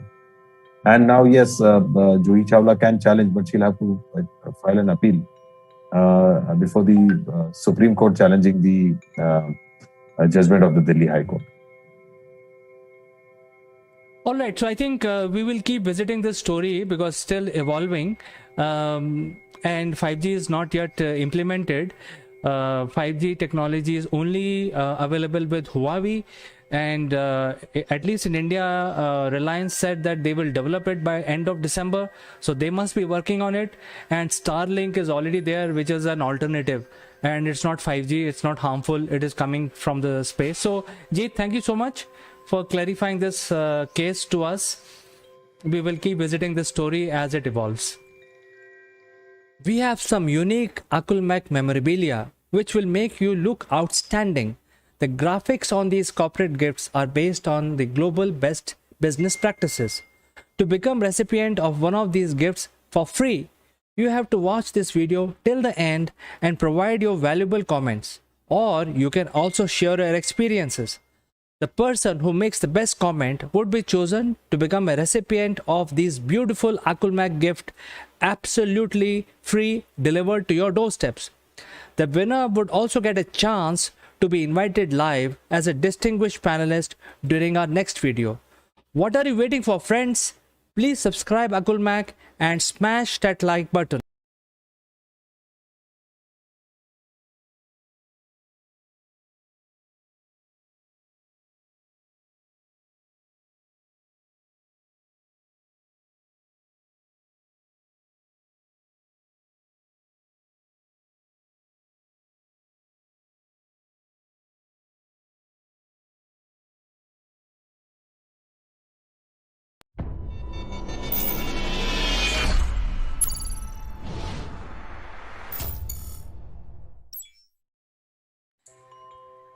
Hello friends, I am Kanchan from Akulmach Technologies and you are welcome to our series Great Kings of India. And today we are discussing one of the wonderful king, Lalita Ditya. He is the most powerful king of Kaista, ruler of Kolkata dynasty. And it is said that in few chronicles that he is a world conqueror. And his empire included not only Indian parts but also Afghanistan and Central Asia. To discuss more about this wonderful king, we have reputed historian, Ms. Meera Joshi, who is the head of the department of one of the prestigious college, St. Anne's College in Hyderabad. Welcome to the show, Meeta ji. Namaskar, Kanchan. How are you? I am fine. How are you? I'm also good. Yes. And today we are discussing a wonderful profile of great King Lalitadit. And I just want to share one thing. I happened to visit his Avantipur in Kashmir. And since that, I'm mesmerized the kind of structure I've seen there. So I would like to listen more about this wonderful ruler of India. See, Lalita Ditya belonged to the Karkota dynasty of Kashmir. And it is also said that this Karkota dynasty evolved from the mythical Naga dynasty. Okay. And he was termed as a world conqueror by one of the writers of Kashmir, Kalhana.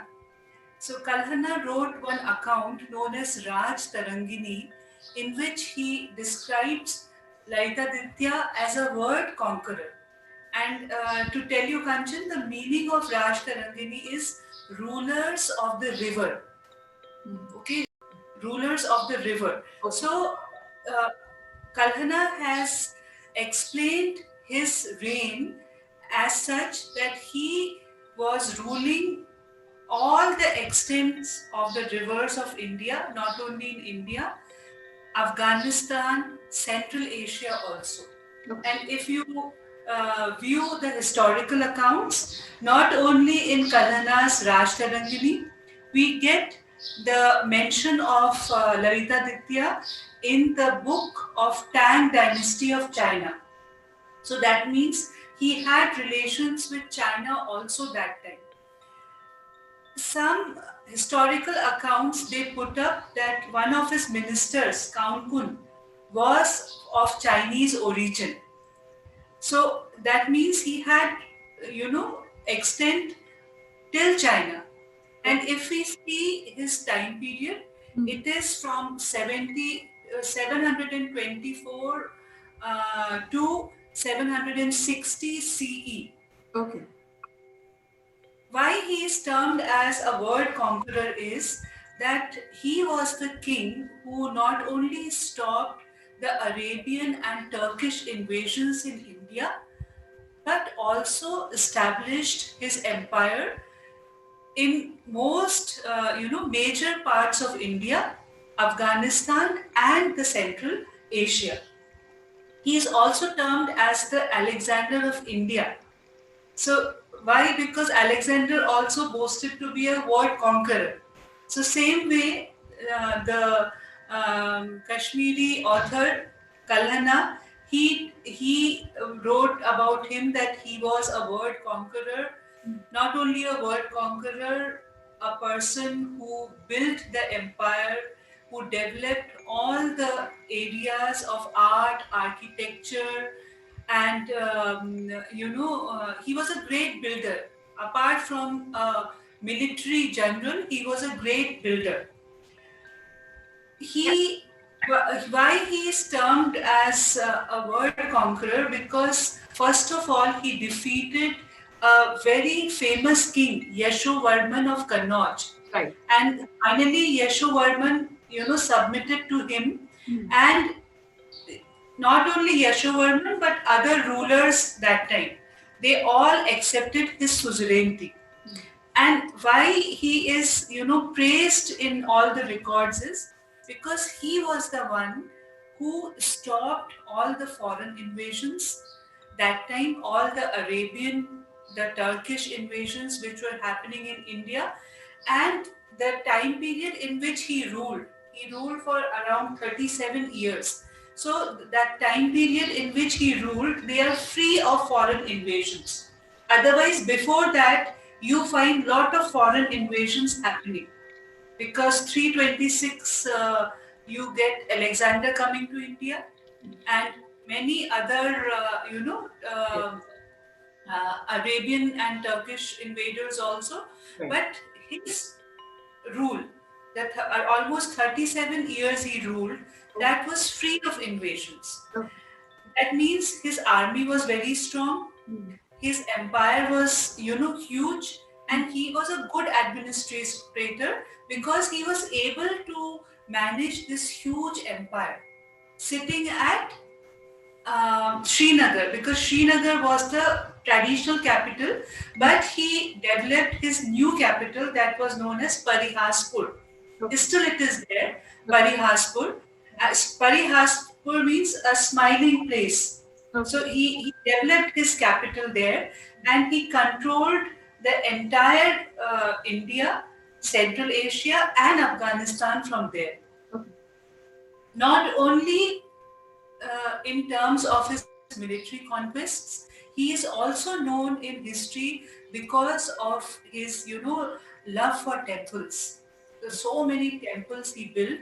Yes. And one of the temples, which is 3 miles away from Anantnag in Kashmir, right. It is the Sun Martand Temple. It is the Sun Temple. Yes. We only get the ruins now because it was ruined by one Islamic invader. He ordered rather to destroy the temple. So this Sun Mata temple has a huge temple in between, surrounded by 84 smaller shrines. So, and very beautiful architecture. Very beautiful architecture.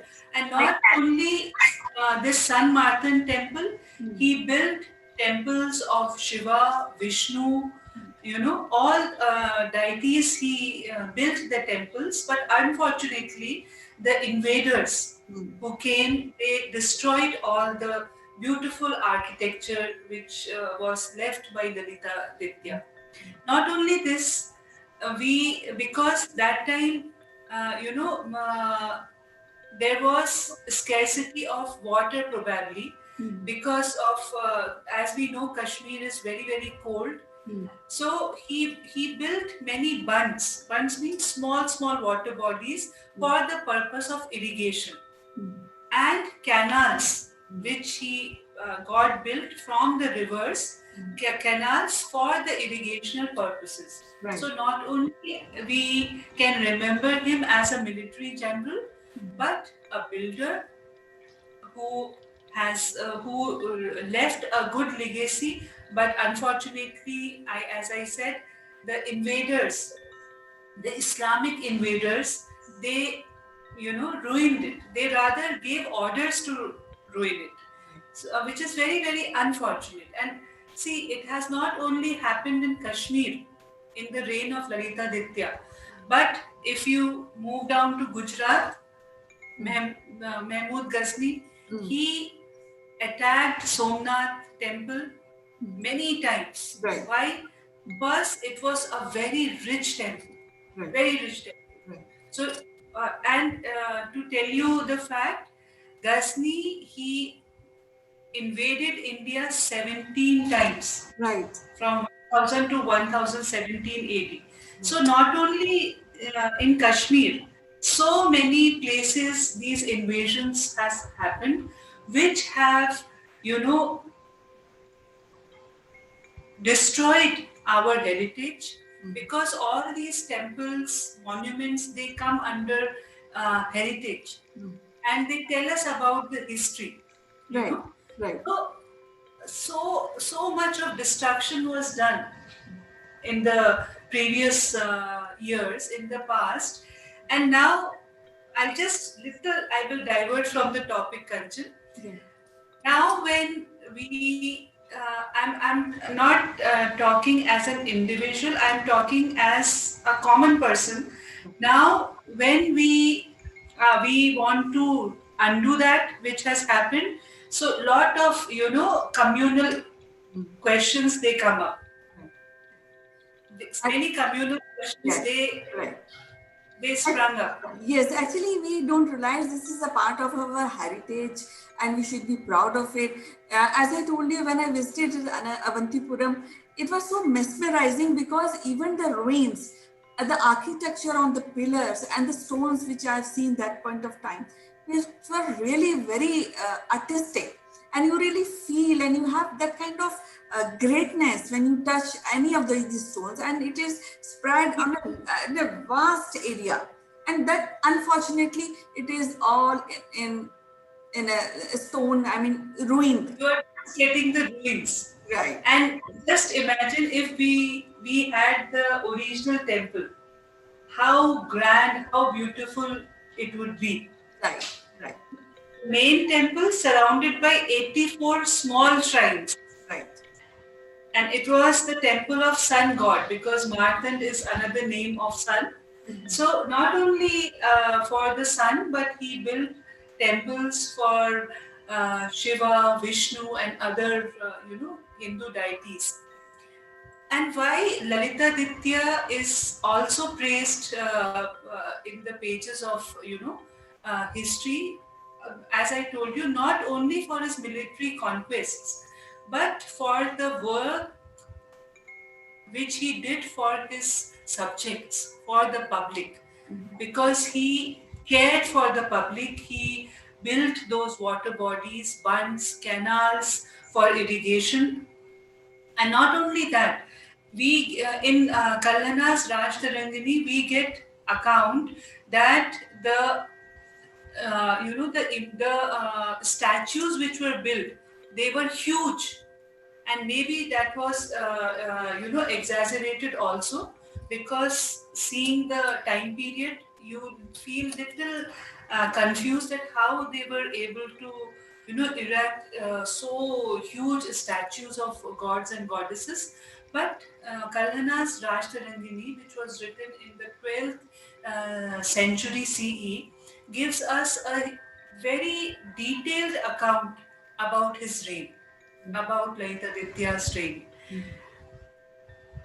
Though he, see, now if you do a comparison, because some people, they compare Lalitaditya as a word conqueror, and they also compare him with Alexander, because they say he was the Alexander of India. But one unique thing about him was he was not into brutal killing, which Alexander did. So that difference we have to understand. He was not. He just when he went for conquests, there was always this option given to the king, that if it is your wish that you submit to us, or you have a battle or fight. So that way, treaties were also done, and many agreements were made. So it was not all that brutality. So when we compare him with Alexander, it is good, because as the history portrays Alexander as a great king, Alexander the Great. So we should also call Lalitaditya the Great. But unfortunately, Kanchan, mention of Lalitaditya is not in our history books, which is very, very sad. Yes, very sad. And any who doesn't, why our children are deprived of the heritage and the great times which our kings had in India. Right. So this is little unfortunate, actually. Yes, really very unfortunate, because any king who has ruled such a vast empire, and for so many years, he should be, and without benevolent or without caring of subject, no king can rule such a vast area and such a long time. And of course, Lalita, that has to be taught in school, and of course in colleges also, because he is a part of our rich heritage, and he was a great king. And even Al-Biruni, even in Al-Biruni's accounts, he is mentioned, because his name was Lalitaditya Mukta Pida. Okay. So Al-Biruni mentions Muttai, which is an upbranch of Mukta Pida. Okay. Tang dynasty of China, they mention his name. Okay. So that means he was known far and wide. Okay. His glory was far and wide. Yes. So, but unfortunate that foreigners knew about him, but now our generation, they don't know about the great kings. And I should be thankful to you, Kanchan, because at least you have taken up this task of exploring the great kings of India. So at least through this series, we will be able to tell our students, the common public, about the great kings which existed. Yes, who were really great. Yes, and actually it is something which really makes us proud, which should make us proud, that we belong to such a great country, that we have so great people like Lalitaditya, or like maybe Harshvardhan, maybe Ashoka, Chandragupta. So, and then we should have pride in this aspect of our culture and traditions. Yes, and see why India was known as Sone ki Chidiya that time, because of the prosperity. Right. And it was this wealth and prosperity only which lured the foreign invaders to come to India. Alexander, Gori, Ghazni, they all came to invade the wealth. Right. So, and how India was so much wealthy and prosperous because of the rulers, because of their policies, because of their administration. Because see, if a head of the family is not good, you cannot expect a good family. Same way, if the ruler is not good, you cannot expect a flourishing country. So that means our kings were great. Right. Who were glorified even in our Puranas, Vedas, all the ancient texts. They sing the glory of our kings. Right. So we should be proud of that heritage. Right. As Indians, we should be proud of our culture, of our heritage, of our history, which is really magical, mesmerizing, beautiful. Definitely. It was so wonderful to talk to you, Mitaji, today and discuss one of the greatest King Lalitaditya. We'll be discussing more about his period in our other series. Till then, bye. We will cover about his military conquests in detail. Yes, we'll be discussing military conquests in detail in our next series. So till then, bye-bye. Take care. Thank you.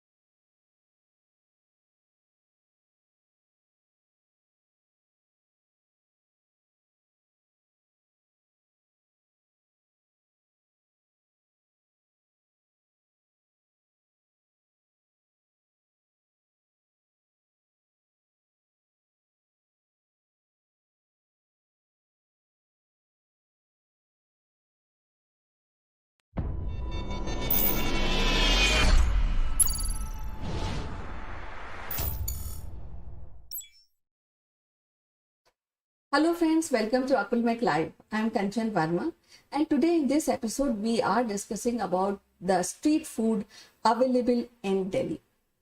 The street food tradition has a long history. It is said that it was originated in Roman Empire, and since then this tradition is being followed by human race till today, and I think it will be there in future also.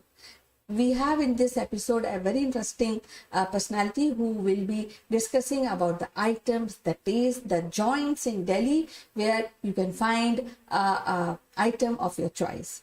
So stick around to this episode till the end. You will find this episode very interesting.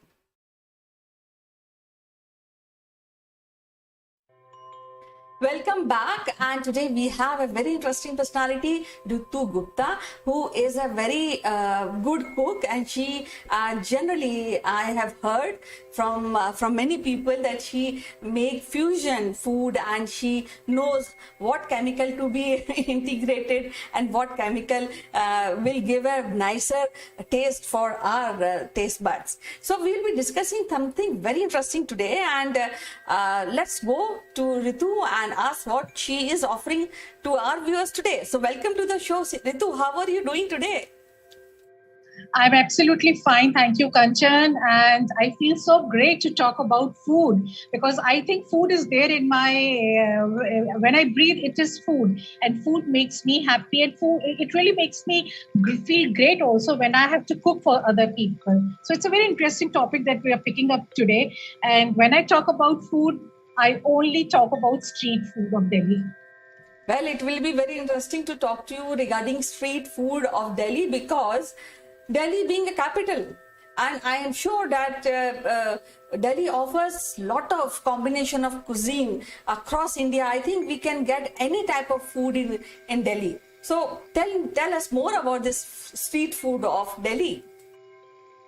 So, what you said is right, that we can get for any kind of food, whether it's from any state of India or whether it's international food like Mexican and Italian, and we have the Greek food also, which is available in Delhi as per the pocket of people. It's very pocket friendly. So when we talk about Delhi food, most of us, we talk about Delhi chaat, which is golgappas and tikkis and bhalla papdi. But now the younger generation has gone one step ahead. They are, everywhere in Delhi you may find the northeastern food, which is like momos and chow mein, and the clear soup, which is also part of street food. And when we talk about international food, I see close to my house also many kiosks serving pastas and pizzas and various other things which are international food. So when you talk about Delhi food has crossed the boundaries. It has crossed the boundaries. It's gone outside India also. But everything is pocket friendly and it's street food, because the let's say the ingredients which is used is a very local ingredients. Local ingredients are used to make the international food. While talking to you, I remember when I was in college in Delhi, and we used to visit Central Secretariat, and there were a lot of very good joints, and we as friend circle, we used to eat there and then used to come back to home. And I also remember one place which is in front of Hindustan Times office, which a person who used to offer fruit chaat, and it was awesome. I have not tasted anywhere else in India till now. So definitely. So any street food which you like, and you feel that this all street food is has to be given a weightage, or people should compliment it or popularize that person or that kiosk? Okay, so I would really like to mention three people. And first is, I think he's very popular, Anna. Anna, you will find him very close to Parliament House on the Jantar Mantar Street, and he will be serving only South Indian food. Right from 6 o'clock in the morning to 11 in the night, you will find all kind of South Indian food with him. And he's very hygienic, and he serves food in a very hygienic manner, and his food is very popular and very clean food. Number two, I want to mention, I'm sure you know about Bharati Vidya Bhavan. So there on the roundabout of Bharati Vidya Bhavan, there is a joint, and that person serves all kind of shakes, tea, coffee, and Maggie and the chaat papdi. But that person is so popular, it's because his contact, about his memory of each person visiting his store. So he has made a kind of relationship with each person. So when I go, he knows that I don't like taking sugar in my tea or coffee. So he gives me that special privilege that I don't have to remind him. Now the third one I want to mention about is, if you know Sri Ram Center, just outside the main gate of Sri Ram Center, there is one snack guy, BM Snacks, and he's very popular only for bread pakoras, samosas, and tea and coffee. It's available throughout the day. So I see people sitting there talking and sipping their tea and coffee and just munching on bread pakoras and samosas. But the relationship which they make there, the licensing which they do, because they are all in theaters, they want to act in more and more plays. So this place has a very special aroma, a special place in the heart of every Delhiite.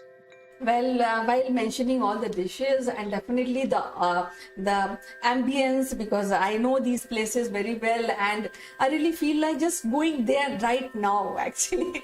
But then we are inside the house, and we are following social distancing. So when you are talking all this, so I really tempting really to go out and visit these places.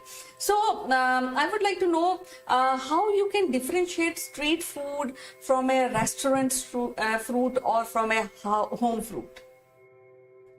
See, street food is very simple, and you are served food on the street. Only the stalls, the shacks, the kiosks are there on the roadside, and either you are standing, or you are using the bonnet of your car, or perhaps there is just one high table, and the food quality is good, but then the prices are not very high. When you visit a restaurant, there is a person, a steward waiting for you. He takes the order, you give the order, and then you have to tip the person. And the prices are exorbitantly high as compared to the street food. And obviously, the garnishing of the food is done in a very nice manner. What you get in the restaurant, there are extra garnishing, and you find various other touches, which is very good.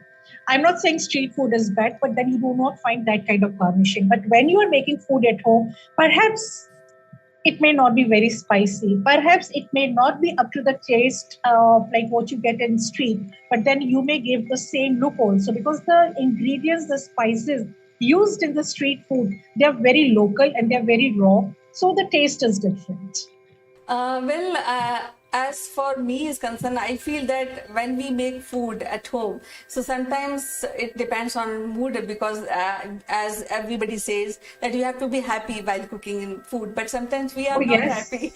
We are not happy and we cook food, and that kind of temperament or that feelings, generally people say, even the olden people of or in the Indian text, it's written that you have to be, as lady has to be very happy to go in the kitchen and cook, so that a very good taste come out. But when we talk about street food, the one thing which I personally appreciate is that whenever you go in that particular joint, you will find the same taste. No variation. So I think that is something which is very, very unique when we talk about street food. So which street food? That's the secret. Yeah. So which street food you like most? Well, Kanchan, I'm feeling tempted now. I love to eat tikkis and chanas. I love golgappas. And I feel that having golgappas, standing on the street, something going in your mouth, something spilling out of your mouth, that's the fun, to eat golgappas standing on the street. Yes, definitely, because these pani puri and tikkis, they are the traditional Indian spicy food, and we had been eating this generation from generation, and still appreciating this recipe and this item of food. So before I close, I just want to tell you that wonderful talking to you, because you see there's water in my mouth. I have to close this episode now, and we'll be meeting again next time with a very interesting episode. Till then, bye-bye. Thank you, Kanchan. And I hope that you're going to eat something nice now. Yeah, I'm planning to make it at home actually now. Yes. Okay. Thank you. Thank you, Kanchan. Bye-bye.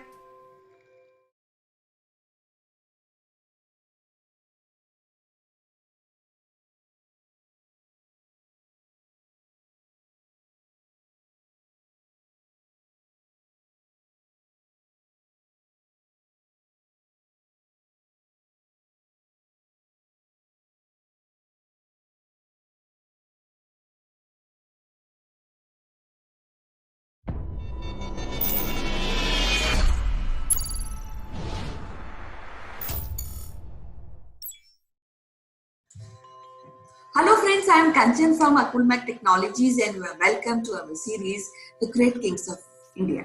Today we are discussing a very interesting personality of our history, Chandragupta Maurya, who established Mauryan Empire and ruled a successful era at that point of time with the help of his teacher Chanakya.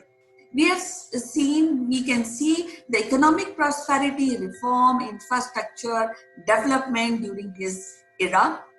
And he is one of the greatest king of Indian subcontinent. So to discuss further about his personality, his administration, his army, we would like to invite the renowned historian, Professor Meeta Joshi, who is the head of the department of one of the prestigious college in Hyderabad, St. Anne's College for Women. So without wasting any moment, I would like to invite Professor Meeta Joshi. Meeta ji, welcome to the show. How are you doing today? Namaskar, Kanchan. Namaste, Meeta ji. I am fine. What about you? How's weather? How's everything? Everything is fine. So today we are discussing about Chandragupta Maurya. So let's start to know more about this great king? I would like to start from his early life because I think we will go step by step. So, about his birth, there are many theories, but nothing is confirmed that when he was born. But the Buddhist accounts and the Jain accounts, they say that his father was the head of the Maurya clan. So now this word Maurya comes from Mora in Pali, that means peacock, and in Sanskrit Mayura. So his father was the head of the Maurya clan, and when he got killed, her mother escaped from there and reached Patliputra. There are some accounts in which they say that he was Shudra by origin, because in one of the drama written by Vishakadatta, Mudra Rakshasa, they refer to him as Vrisala. Vrisala means a Shudra, son of a Shudra. So again, there are many theories about it, but after his birth, he was raised by the people who were taking herds of cows for grazing. Now, when he grew up, he took his education in Takshila. Takshila was a very prestigious educational institution that time, and he happened to meet Chanakya. We call Chanakya as Kautilya. We called his original name was Vishnu Gupta, and Vishnu Gupta had a grudge on the Nanda king Dhanananda. So when Chandragupta Maurya met Chanakya, and then Chanakya took him as his disciple, and under his mentorship, under Chanakya's mentorship, Chandragupta Maurya learned the tricks of administration, the tricks of warfare, so many things Chanakya taught Chandragupta Maurya, and both of them, they built a large army, a huge army from various places of the region and from outside the region also, and finally they defeated the Nanda king, Dhanananda, and then Chandragupta Maurya established this kingdom, which is known as the Maurya kingdom. So it was not. Is it a difficult for? I mean, that point of time. Was it a difficult for a person who's coming from a commoner or that to a background of Shudra? He came from a very background. He came from a very humble background, and then, under the mentorship of Chanakya, he raised a large army, and then he defeated the Nanda king Dhanananda. Yes, so my point is that people accepted at that point in time. There was no uprising against this commoner because generally bloodline goes on any throne. So what it was difficult for him to really become the head of the state at that point of time? Not really, because there are in some Jain accounts and some Greek accounts, it is written that he may be the mother of Chandragupta Maurya. They say she was a concubine in the Nanda dynasty, and she was insulted by Dhanananda. That's why the mother also had the grudge upon Nanda dynasty. See, when one rises to power, then whoever you are, the main thing here is power.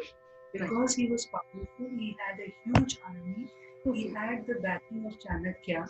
So after defeating the Nanda king Dhanananda, he established his own empire, the Maurya Empire. And the reign of time period of his empire is given from 321 to 297 BCE.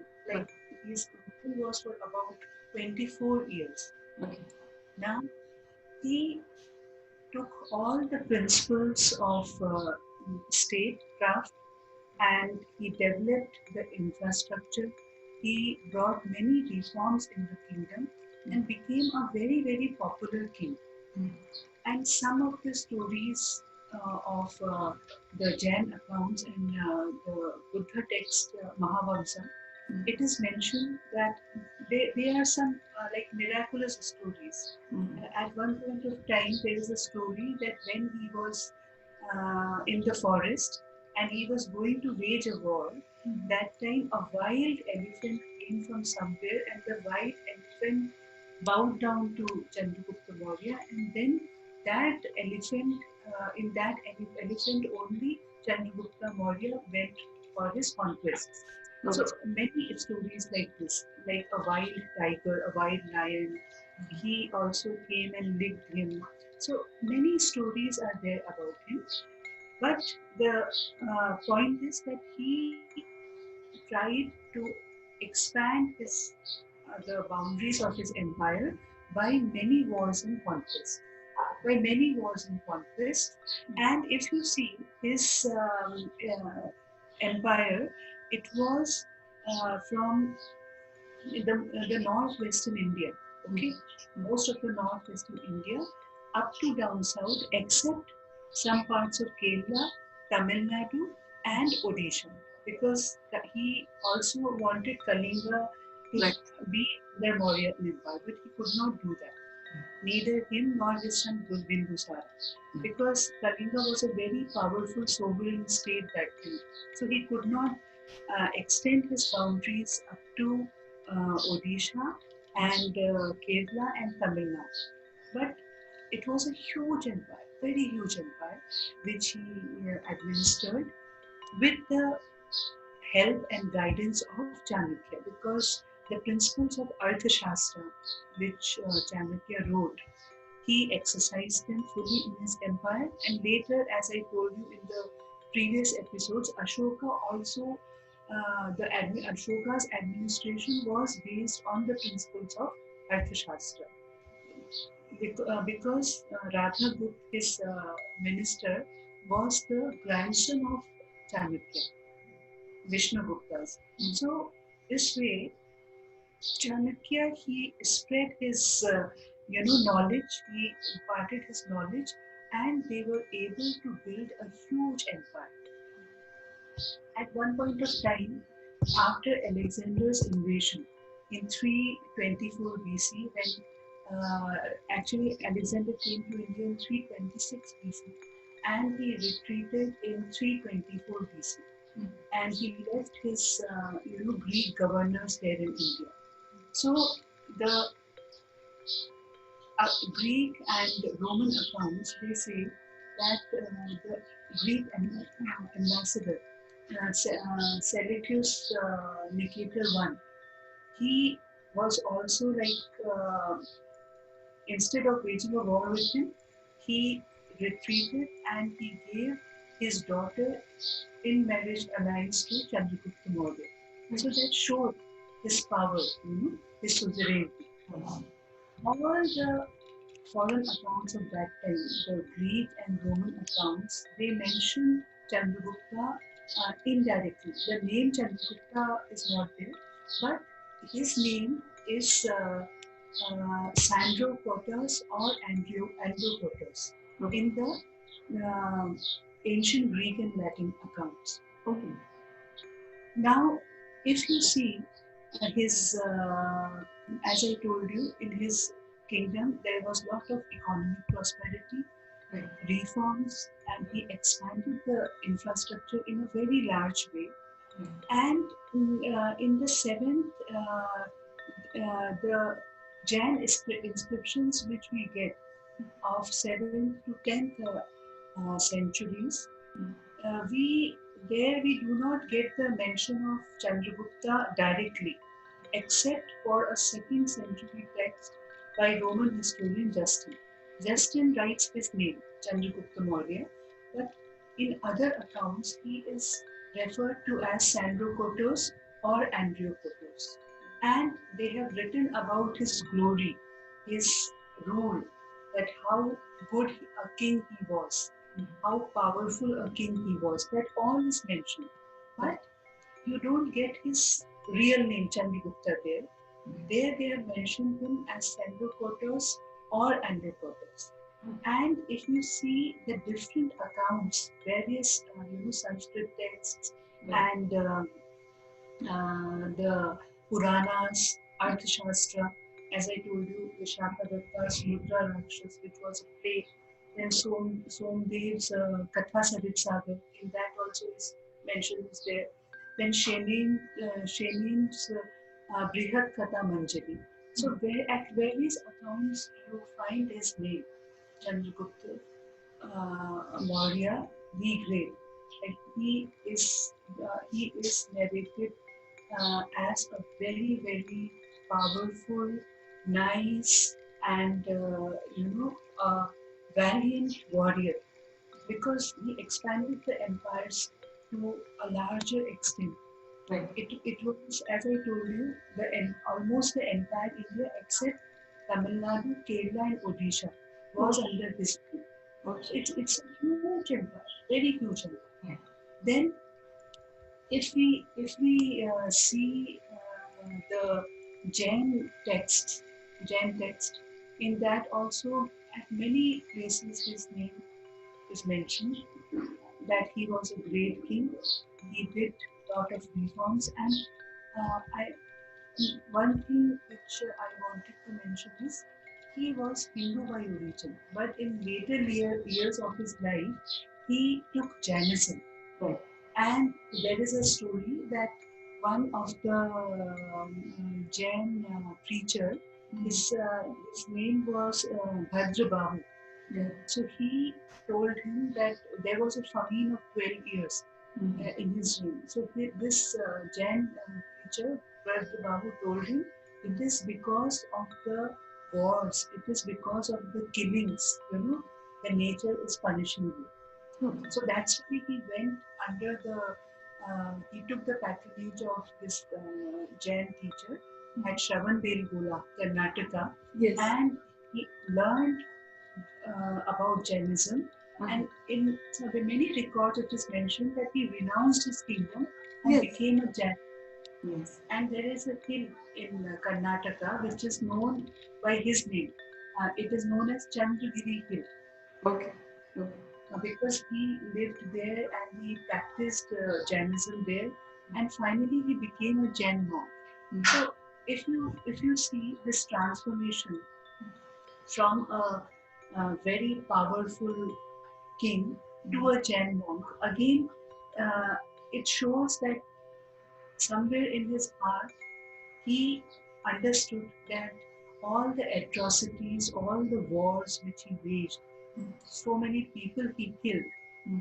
So that was that feeling inside his heart that made him to go to this Jain preacher at Shravanbelgola. So all these accounts about him are very, very, they are explained very, very elaborately. As I told you, Roman, Greek, Latin, in all accounts you get the mention of the Maurya kingdom. And some of the one Greek ambassador, Megasthenes, he was in his court for 4 years. And Megasthenes wrote a book known as Indica. In Indica, he has explained about Chandragupta Maurya's character, about his kingdom, about his administration, about his army. You get a huge account of Chandragupta Maurya's reign from Megasthenes' Indica. So all these travelogues, and not only Megasthenes, but many other, as I told you, Justin has mentioned his name. Plutarch has mentioned his name. So many historians, Roman and Greek historians, have mentioned and wrote about him in a very good way. That he was a very, very good king, and the best part of his kingdom was there. That a lot of economic prosperity was there in his kingdom. So if you go to a little deep, Then why economic prosperity was there? Because his administration was such that each and every person in his empire was content. They were happy. All the things in the empire were smooth. That's why there was economic prosperity in his reign. So a very, most Indian subcontinent he ruled for a period of 24 years, except as I told you, Tamil Nadu, Kerala and Odisha. He ruled the entire Indian subcontinent. And to be unchallenged for such a long time period, 24 years is a long time. Yeah. To be unchallenged again is a greatness. Maybe there were small outbreaks, civil wars, but nothing very major. And in one of the accounts it is mentioned that he met Alexander the Great. But if you see the time period, it differs. So again, there is a dispute. There is a dispute whether he met Alexander or not. But Megasthenes, he writes in Indica that when Alexander came to India, that time Chandragupta Maurya was a young man, a very young, promising, bright man. Like that, in his account, he has mentioned about him. So what I feel is, I think there's a lot of contribution of Chanakya also in his political establishment and of course economic development, because there are many stories which are connected to Chanakya and how he has propagated his political theories for kings and for somebody who is enjoying power.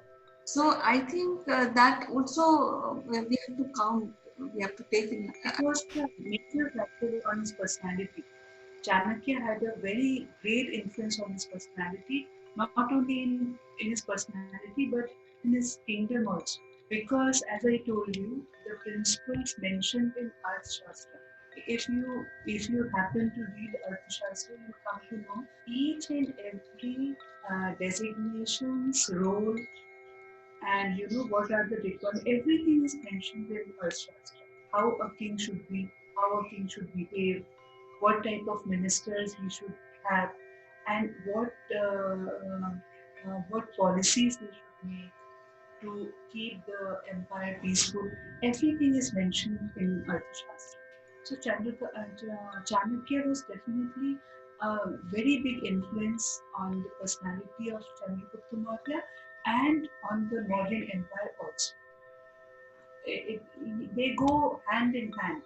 You cannot mention Chandragupta Maurya's name without Chanakya, and you cannot mention Chanakya's name without Chandragupta Maurya, because they both were very much together, and you see the influence of Chanakya on Chandragupta Maurya's life, on Chandragupta Maurya's character, in Chandragupta Maurya's empire.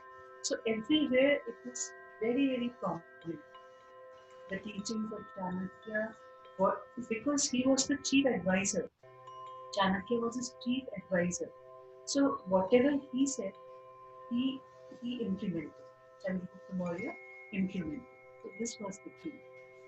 Yeah, so I think this is very profound personality, and we will be discussing with points, and we'll take up administration and other aspects of his empire and his personality in coming series. But today it is so wonderful to talk to you, Mitaji, and discuss one more thing, Kanchan. When you see the Sangam literature, yes, the Sangam literature, in that also Chandragupta Maurya's names mentioned is there. Okay. So you can just make out that how great a king he was. Yes. Yes. In two texts, his name is mentioned. Yes. And see, after so many years, still we are talking about him. Yes. And our Indian Postal Service, they commemorated stamp on Chandragupta Maurya in 2001. you get his statue in outside Indian Parliament. So still his impact is there. Yes, very much there. Yes, all great kings India is still having their impact on the new generation. And if somebody wants to know about them, there are so many texts and so many pointers where they can find out. So it was so wonderful to talk to you, Mitaji, today, and we'll take up this topic further, discuss many aspects of great Chandragupta Maurya in coming series. Thank you very much, Mitaji. It was wonderful to talk to you today. Bye-bye. See you tomorrow. Bye.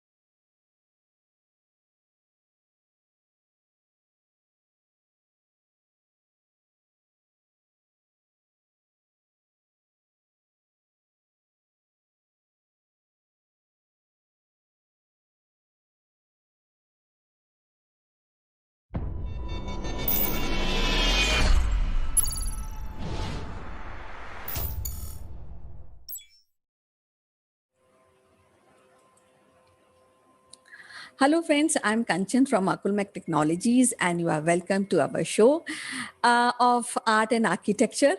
And today we are discussing very interesting topic and it is regarding Orcha architecture. Now, Orcha literally means a hidden place and it stays true to its name. Orcha architecture has a blend of Bundelkhandi and Mughal influence, and structure are not only appreciated for their mesmerizing beauty, but also for their intelligent engineering. And to discuss this topic, we have a great personality, Professor Amita Sinha. She is a former professor in the Department of Landscape Architecture at University of Illinois, USA, and also she has taught in the Department of Architecture and Regional Planning, IIT Kharagpur, and in the Humanities and the Social Sciences Department of IIT Gandhinagar. She is also author of Landscape in India and also editor of Landscape Perfection and co-editor of Cultural Landscape of South Asia.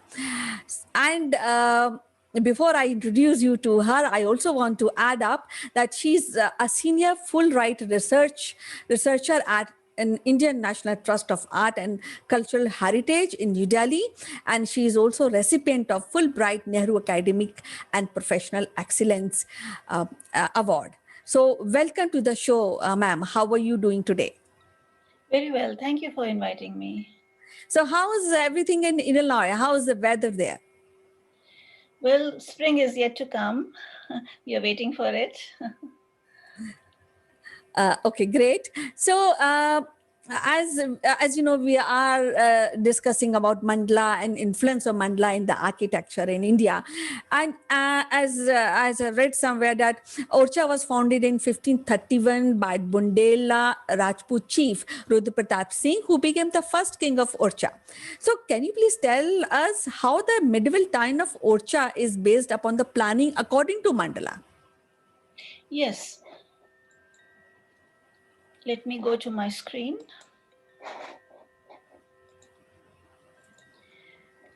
So here we see two diagrams of mandalas from Puranic geography. And Hindus imagined the universe to be in the form of continents, ring-like continents separated by oceans. And in the very center was the continent of Jambudvipa, and to the south was Bharatvarsh. Now the center was held by Mount Sumeru. It was like an axis mundi reaching out to the heavens. And so what these mandalas tell us is that the number 7 is very sacred, for sure, but also the islands have great sanctity. So when the Bundelas decided to build their capital, in Orcha, which is not too far away from Jhansi, only 16 kilometers. They chose a site which was already sanctified. It was on the banks of river Betwa, which emerges from Bhopal and goes on to meet Yamuna. And there are many streams cutting through the terrain. And remember, this is north of the Vindhyan ranges. So we have an undulating terrain with sandstone ridges going north-south, west-southeast. And when they chose this site, they built a fort, a Jaldurg, an island fort. So as I said before, islands have a special place in the Hindu imagination. And so this site was very auspicious. So what we see here is Betwa and its tributaries, Gurari and Jamner. And then there was another stream, which Advar, which was made into a moat, and an island was thus created. And that's where they built the fort. And then they also built outside the fort. In fact, they built a city wall. And so if you look at the plan of Orcha, we have the inner core, which is the Jaldurg, and then we have buildings outside, monuments, palaces, temples, scattered all over the landscape. And then we have a kind of a circular wall, which surrounds the whole area. So today in Orcha, in 21st century Orcha, a lot of development has occurred. It remains as a small town, and there are panoramic vistas of temples and palaces which dominate the skyline. And when we mapped the terrain and buildings, we found that there were indeed circles, that guided the location of the buildings. So the very, central circles in the center had the palaces, Raja Mahal Palace and Jahangir Palace, as a center. And then we had temples on the rims of the circles. The outer circle connected the gateway with temples and chhatris. In addition to the circles, we see also direct views from one building to the other. And in a way, we see yantras being formed. So for instance, this view shed between Lakshmi Narayan Temple, Ram Raja Temple and Chhatri is an isosceles triangle. So even though the triangles and circles were not really in the form of streets, but they were visual axes. And so there is a visual structure that followed the mandala and the yantra pattern.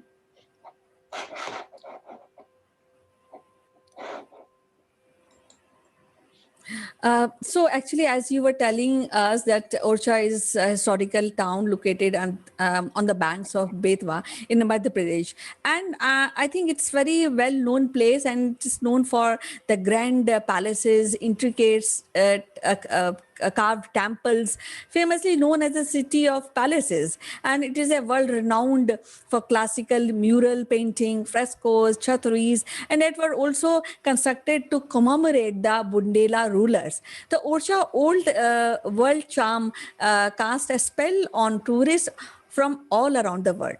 Now, when we are talking about mandalas, I also want to ask you, was Orcha fort designed according to the Vastu Shastra? Yes, it was. So Vastu Shastras and Shilp Shastras have guidelines on building forts. And one of the category of forts is the Jaldurg. And so this Jaldurg, the fort of Orcha, it rises above the stream and the river Betwa, as you see in the slide. And the walls are very strong, the ramparts are very strong. And when we look at the plan, even though the island is not quite a circle, it is a kind of a polygon and it is tapering. But the planning of the palaces and temples inside was according to cardinal directions. So the central palaces faced the temples and they were east-west, and other palaces actually were at right angles to the longitudinal axis of the island. The island is like 12 degrees east of north. And in Jahangir Mahal, on the floor of one of the arcades, we found this very interesting diagram. It looks like a kind of a horoscope, with the building skyline and some numerals which we could not decipher. But this is very clear evidence that the Jal Durg was planned according to certain precepts of Vastu Shastra. We also see in the palaces an example of Paramsaik Mandal. So Raja Mahal, for instance, and Jahangir Mahal both are squares, and they have courtyards in the center. They are gridded squares.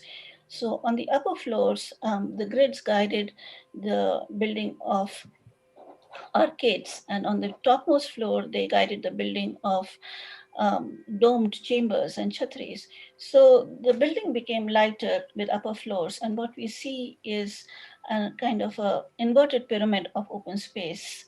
And this shows not only, as I said, the example of a Paramsaik mandala, but also it shows the influence of Indo-Islamic and especially Mughal architecture.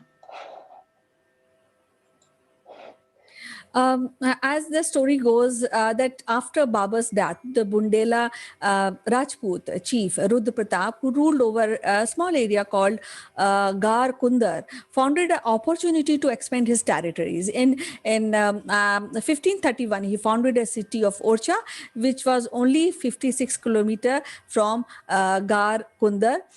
He chose this stretch of land along Betwa, as the professor was telling, as an ideal site for his capital, and became the first Raja of Orcha. Now, when there are palaces and when there are other architectural structures, I'm sure there must be a good and expanded form of temples also were there, and you can see those temples even today. So tell us about the temples of Orcha.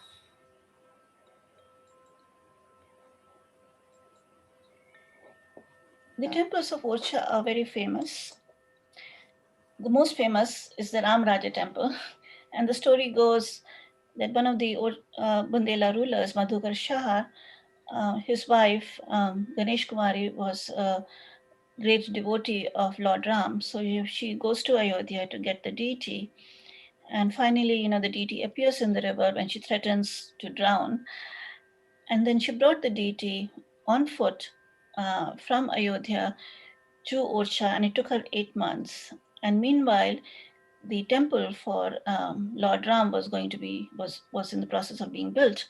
But when she arrives in Orcha, the temple had not yet been completed. So she places it in her palace, Rani Mahal.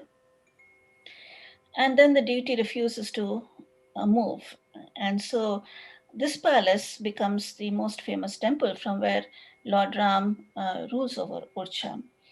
However, other temples are built according to Shilpa Shastra, and the mandala here is Panchayana mandala.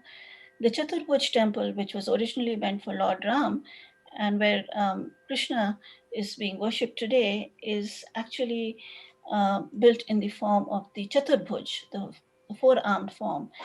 And here is the Rani Mahal, the Ram Raja temple, and here is the Chaturbhuj temple, which is directly in axis with Raja Mahal, so that the queen and the king would always keep in sight of the deity, and the deity would be giving them their darshan. The temple is very interesting.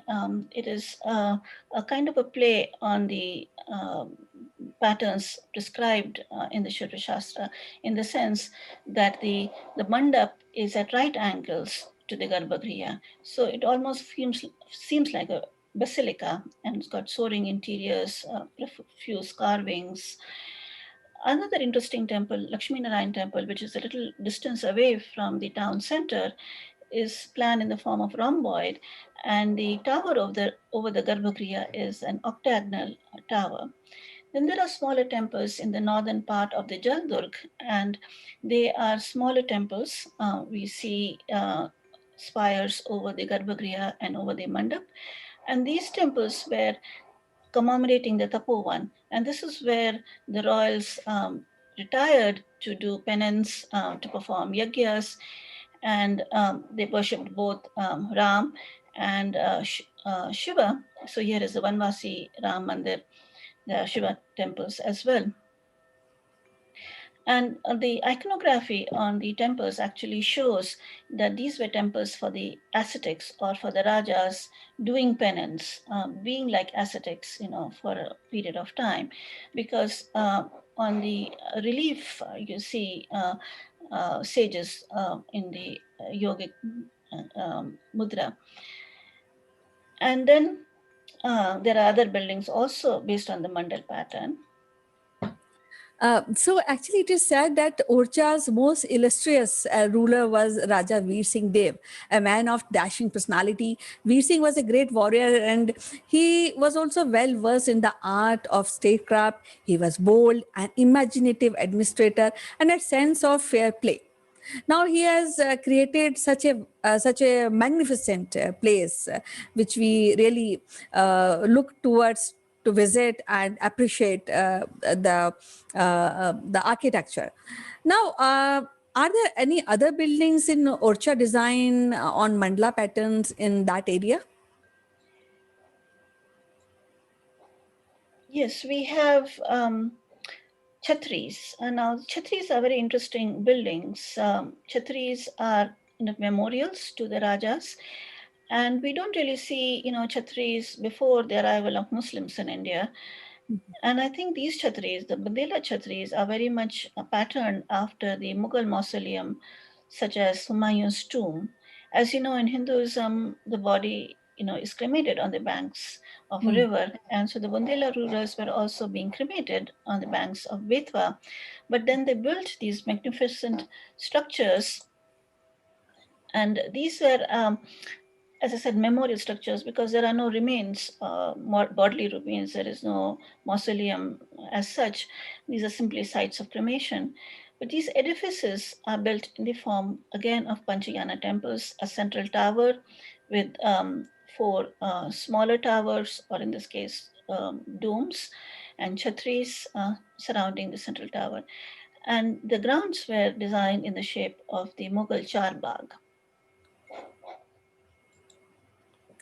Actually, when we see to this cultural landscape of Orcha evolved over the time as a barren wilderness was slowly transformed into picturesque capital of Bundelkhand. The settlement derived its name from the phrase Undochi, meaning low or hidden. The site indeed ball-like, buffed by bluff and forest. The Orcha fort is unique in Bundelkhand. The site selection was suitable for security. The fort was made inaccessible by the water all around it. Now, when we have so good architecture and the heritage and the know-how, the engineering, so I think that is a great responsibility to the new generation to preserve this heritage. So how can this built heritage can be preserved and communicated further?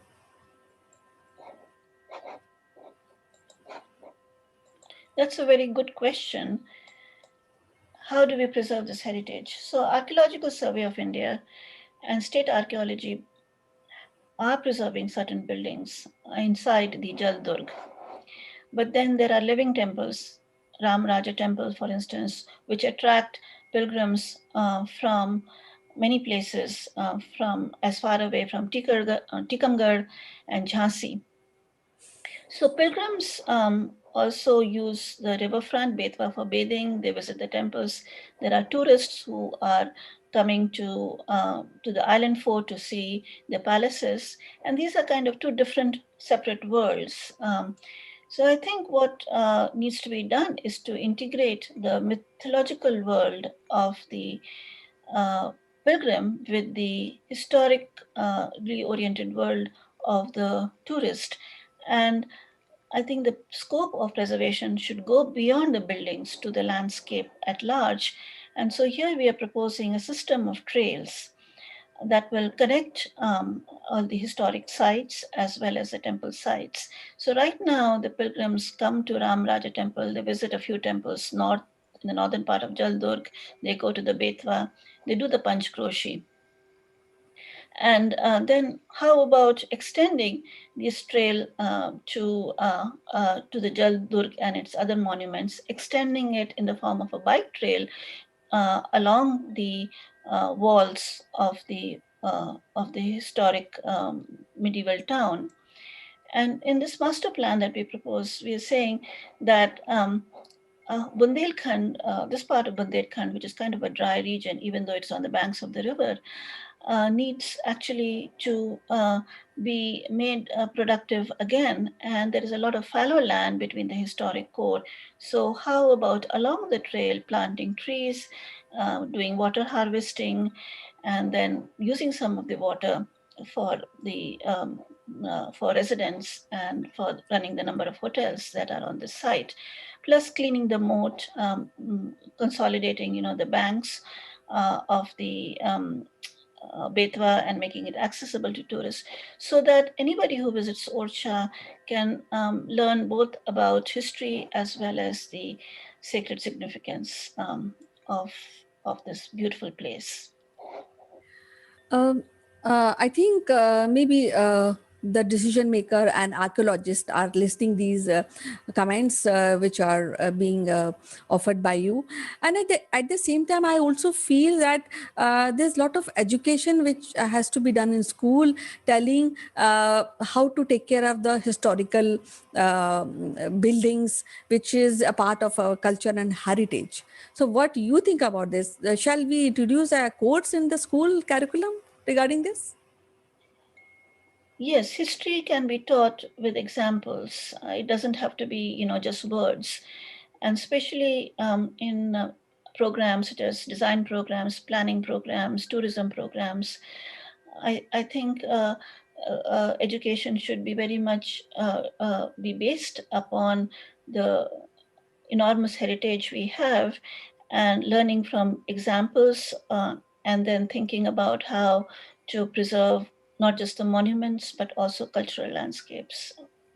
Yeah, actually, this time has come that every Indian should feel proud of our rich heritage and culture. And as usual, it was so lovely to talk to you, Professor Amita Sinha. We'll meet again with the next episode. Till then, bye-bye. Take care. Thank you.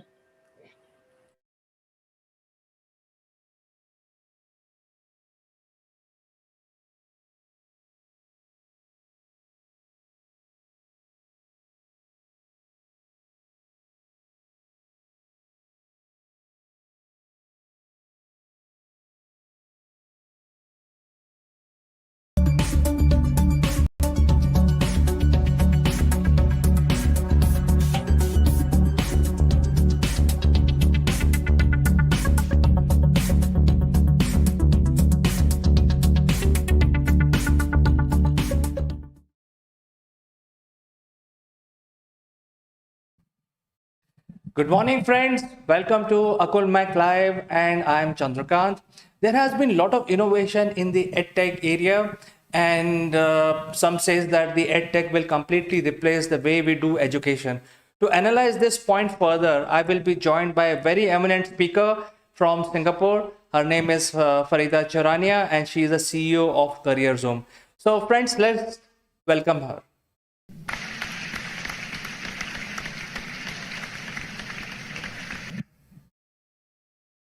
Good morning, Farida. Welcome to the show. How are you this morning?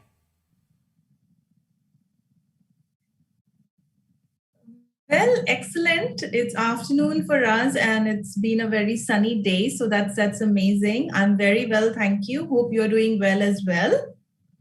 And so I do hope our viewers are doing well as well. Yes, Farida, thank you for asking. In fact, we are live right now, and viewers, if you have any question or comment, you can use the chat function of the social media, whichever social media you're watching this program, and we will display your name and question right away on the screen. So, Farida, I think the topic of today's discussion is about EdTech. I think we would like to know from your experience, where do you see our education system going globally?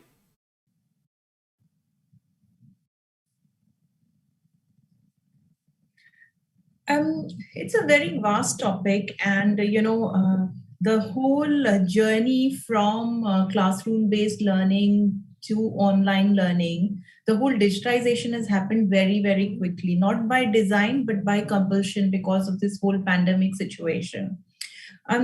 While there are different schools of thoughts, and there are different opinions on this, I do feel that edtech is very, very prominent because it will give opportunities to people who didn't have this opportunity earlier to actually kind of engage in upgrading their skills and educating themselves. However, it will not completely replace classroom learning because social cues, the ability to interact, the ability to kind of understand working in a team, etc. At least in my opinion, it's not very easy to replicate that on online resources. So I think the model will evolve, which will be hybrid, and more learning could be pushed to online, but still classroom learning will not be replaced. At least I don't see it getting replaced very quickly in the next 10-15 years. Well, Farida, from your point of view, what are the new developments which are happening in the edtech space in order to make the experience of online component of the education system much more pleasing for the student? Would you like to talk about a little bit on this aspect? Yes, certainly. So, as you know, and some of our viewers probably know as well, that I have a young child because I often talk about her. She's 8 now, and we live in Singapore, and the entire education system has been so there is actually an alternate education system which is available online because the schools actually close and open depending on how the pandemic is shaping up. So what they have done is that they have created HBL portal, which is called SLS. It's home-based learning portal, and the entire experience is, actually being in a virtual school. So you can go to different classrooms. You actually kind of, go to the library. You actually do your CCA, which is your sports activities, because there are videos and you follow the exercise, etc. So in some countries, it is actually, kind of being developed in a way that at any stage, it could be, either could be used, classroom-based learning or, home-based learning. So I think in a lot of countries, this model has evolved very well. And that, kind of opens up a lot of other doors. I'm a business person, so I think, top line, bottom line, and I start thinking where, all these differences are happening. For instance, online imparting of education is a lot cheaper because, your cost of books, etc. goes down, cost of printing goes down, your entire real estate cost actually goes down. But, it's been my personal experience where I have seen that children in this entire time, they have become extremely screen dependent. A lot of them have had their, myopia really badly impacted. I never used to see so many children with glasses, but now you do see them because one is lack of sunlight and they are always on the screen. So you see that is the downside. Children are putting on weight. I had never seen such round children in my entire life. But this entire 2 years, because the eating habits have changed, there are a lot of repercussions. But the good part is that in places where they did not have access to education that easily, now can be imparted. So I think this is evolution for good. There will be some downside like anything we use. So, because we will become more self-centric, we will, as an individual, when these children grow in this kind of hybrid environments, they may not make traditional choices in their careers because now they know that they have a lot of options. You don't really need to go to an office to make money because you can do it. So a lot of good things will also come out of this. But the downsides are also, something that we need to consider. So while, I don't know if this happens or not, but my expectation at least is that, we should, society as a global population, we should look at something which, encourages hybrid models. Because either is not fantastic, but a good mix of classroom based engagement and online learning is fantastic. And also, online learning gives opportunities to adults because a lot of these courses are asynchronous. That means you can actually do them at your own time. You complete your assignments at your own time. So working adults can actually, just educate themselves, enhance their skills. So edtech definitely is disrupting the industry. Real estate costs are very high, which gets passed on to the students. So if that is not there, the infrastructure cost to set up an online education system is definitely lower. And once you have set it up, there is only maintenance cost and upgradation cost. So that way, it's very good. But personally, if you ask me, I do see the downsides very closely, and I do hope that we will evolve into a hybrid model going forward. Farida, I think as you rightly pointed out, that the students are having a lot of screen time and they are used to using the the systems which are currently available. And like any other field, there is a lot of advancement in AI, for example, taxation, office automation, etc. So do you see a role of AI emerging in making sure that the experience of the students is not merely limited to screen, but a virtual augmented reality environment in education?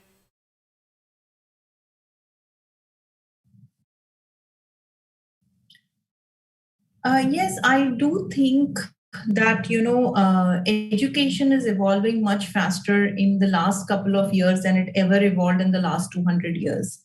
So yes, so right now probably the focus is on just making sure that you are imparting the education as per the times and as per the age and the learning capacity of that individual.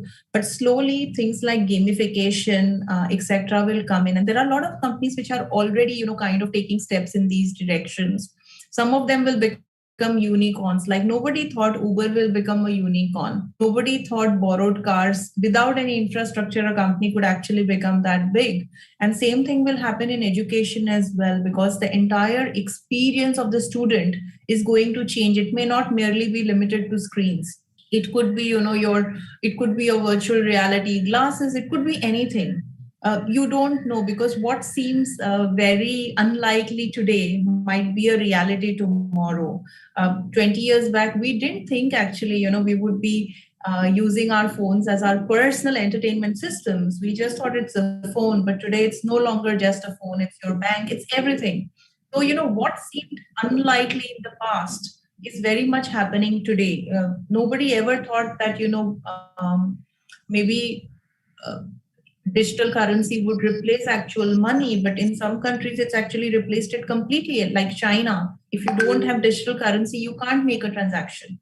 So it will all happen, but we don't know how long it takes. It might take much lesser. So I think to enhance the experience of the students, taking this education right from very young kids to adults who are going to adult learning, etc. This experience will be augmented. The AI will come into picture, and AI is coming into picture everywhere. AI is not here to replace humans. Like I always say, it's here to augment their experience. And that is going to happen. It might actually kind of, even AI might come into things like examinations, because in a virtual environment, it's very difficult to figure out if someone is, not really kind of being honest with the examinations. And AI can actually, kind of come into picture there. So all of these things are possible, but only time will tell how they are going to evolve. And you mentioned a very important point about the evolution of education. And I think while there is a lot of screen time for the students who are studying in an online manner, however, I don't see any evolution over there, because they are still following the classroom pattern. They are still using the textbook. And the only difference is that instead of sitting in the classroom, the teacher is standing in front of a camera. However, why this evolution is not taking place, I firmly believe is related to regulation. So I think that the governments of various countries also need to come out with regulation. what is your opinion on this point? Do you see, or do you have a message to various governments in this area?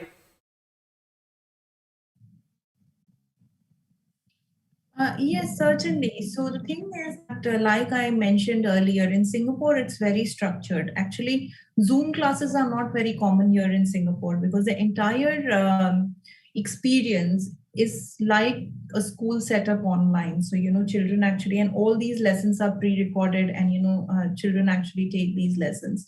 So it really depends where you are. Now, in large countries, it's very difficult, one, to, kind of align regulations, because if you consider a country like India, it's very vast.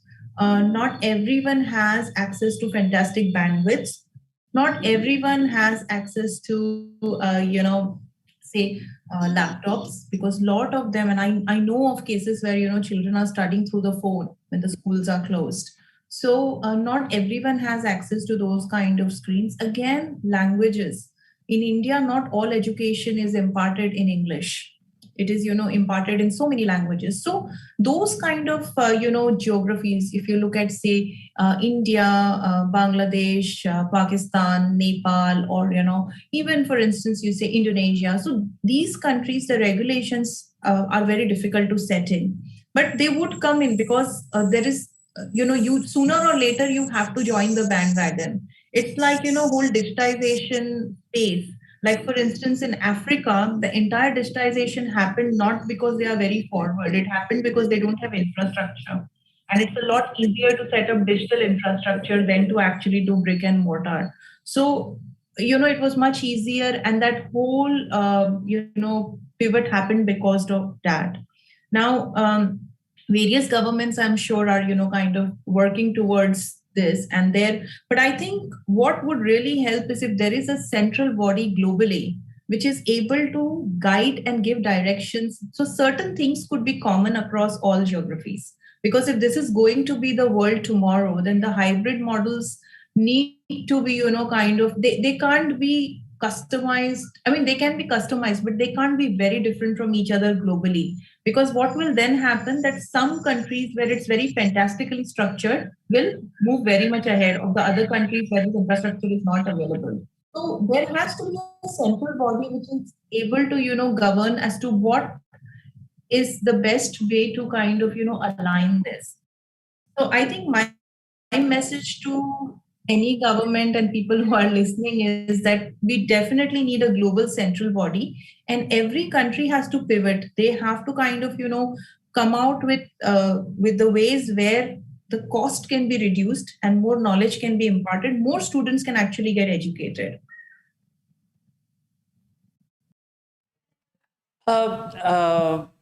Actually, you mentioned about difficulty in taking out the education system, especially in a country like India, where there are so many languages and so many different types of board systems, etc. So I think the good news is that the Indian government realized there is a need for this, and they actually standardize the NCERT curriculum across the nation. And it is provided online, Yes. and it is free. So I think they have taken the first step, but I think subsequently the Indian government has to create a framework to allow innovation in this area. Having made this point, I'd like to ask you that how you yourself in personal capacity or your company CareerZoom is planning, or you have some ideas about reforming the education system, whether in Singapore or any other place?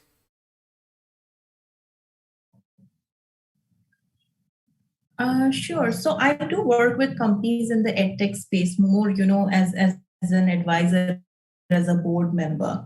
And one of the things which, again, education is something which is very close to my heart, because I think everyone should, it's a basic thing and everyone should have access to education. So one of the things that, which I kind of aspire to do is with the companies that I work with, that education in terms of, skills upgrading. So, the ability to learn different languages, ability to learn, different coding, etc. All of this should be available to everyone.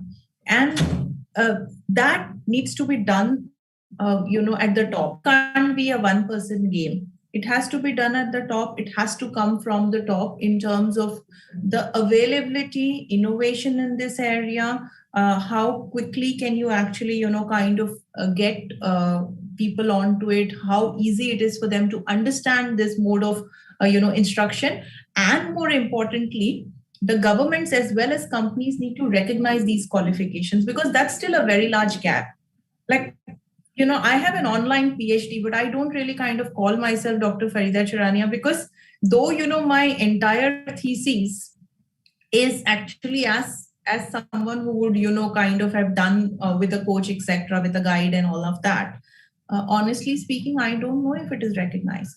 So even if I just put it somewhere, there is no, recognition for things like that. And of course, I got this PhD a few years ago, but the thing is that even today, if I were to have the same PhD, it might not be recognized. So I think the framework needs to come into spaces where what can be recognized as formal education and what can be recognized as skill upgradation, and all of these certifications need to be recognized. It's not just a piece of paper or just not a digital certificate. So I think the pivot needs to be made there.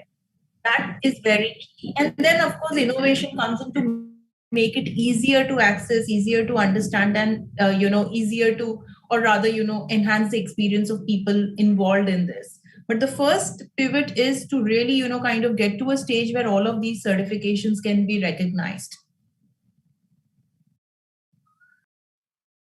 Absolutely, Farida ji. In fact, I second you absolutely on these points, and I think you have spoken very well.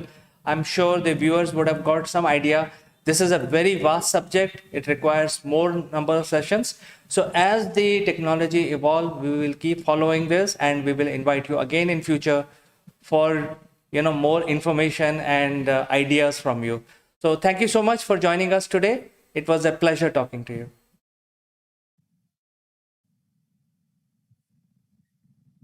Thank you very much. Always excited to have this chat with you, CK, because always, happy to be on your show. And I think we have some great chemistry here, where it's not just about discussing, but we do come out with certain things which could be useful for people. So yeah, I mean, happy to come on your show anytime that you call me. So great. Thank you very much, CK. Absolute pleasure. And thank you all the viewers. Stay well, stay healthy. And I think a lot of viewers would be actually celebrating Diwali. So yeah, happy Diwali in advance. Thank you very much. Bye for now. Thank you, Farida ji, and happy Diwali to you too. And we will catch up in the next one.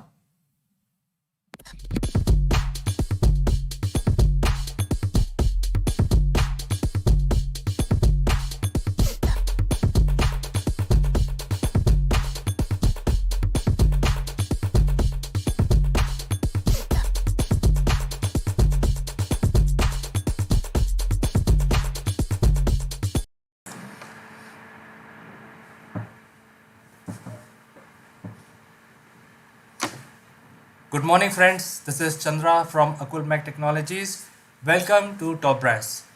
This week we will talk about the events which unfolded in our legal system within 14 hours, 14 to 15 hours, during the mayhem and the rioting that was happening in the northeast part of Delhi, soon after Trump left. So this issue is not related to the writing itself. It is related to transfer of Justice Muralidharan. Now let me give a little bit background about this particular judge.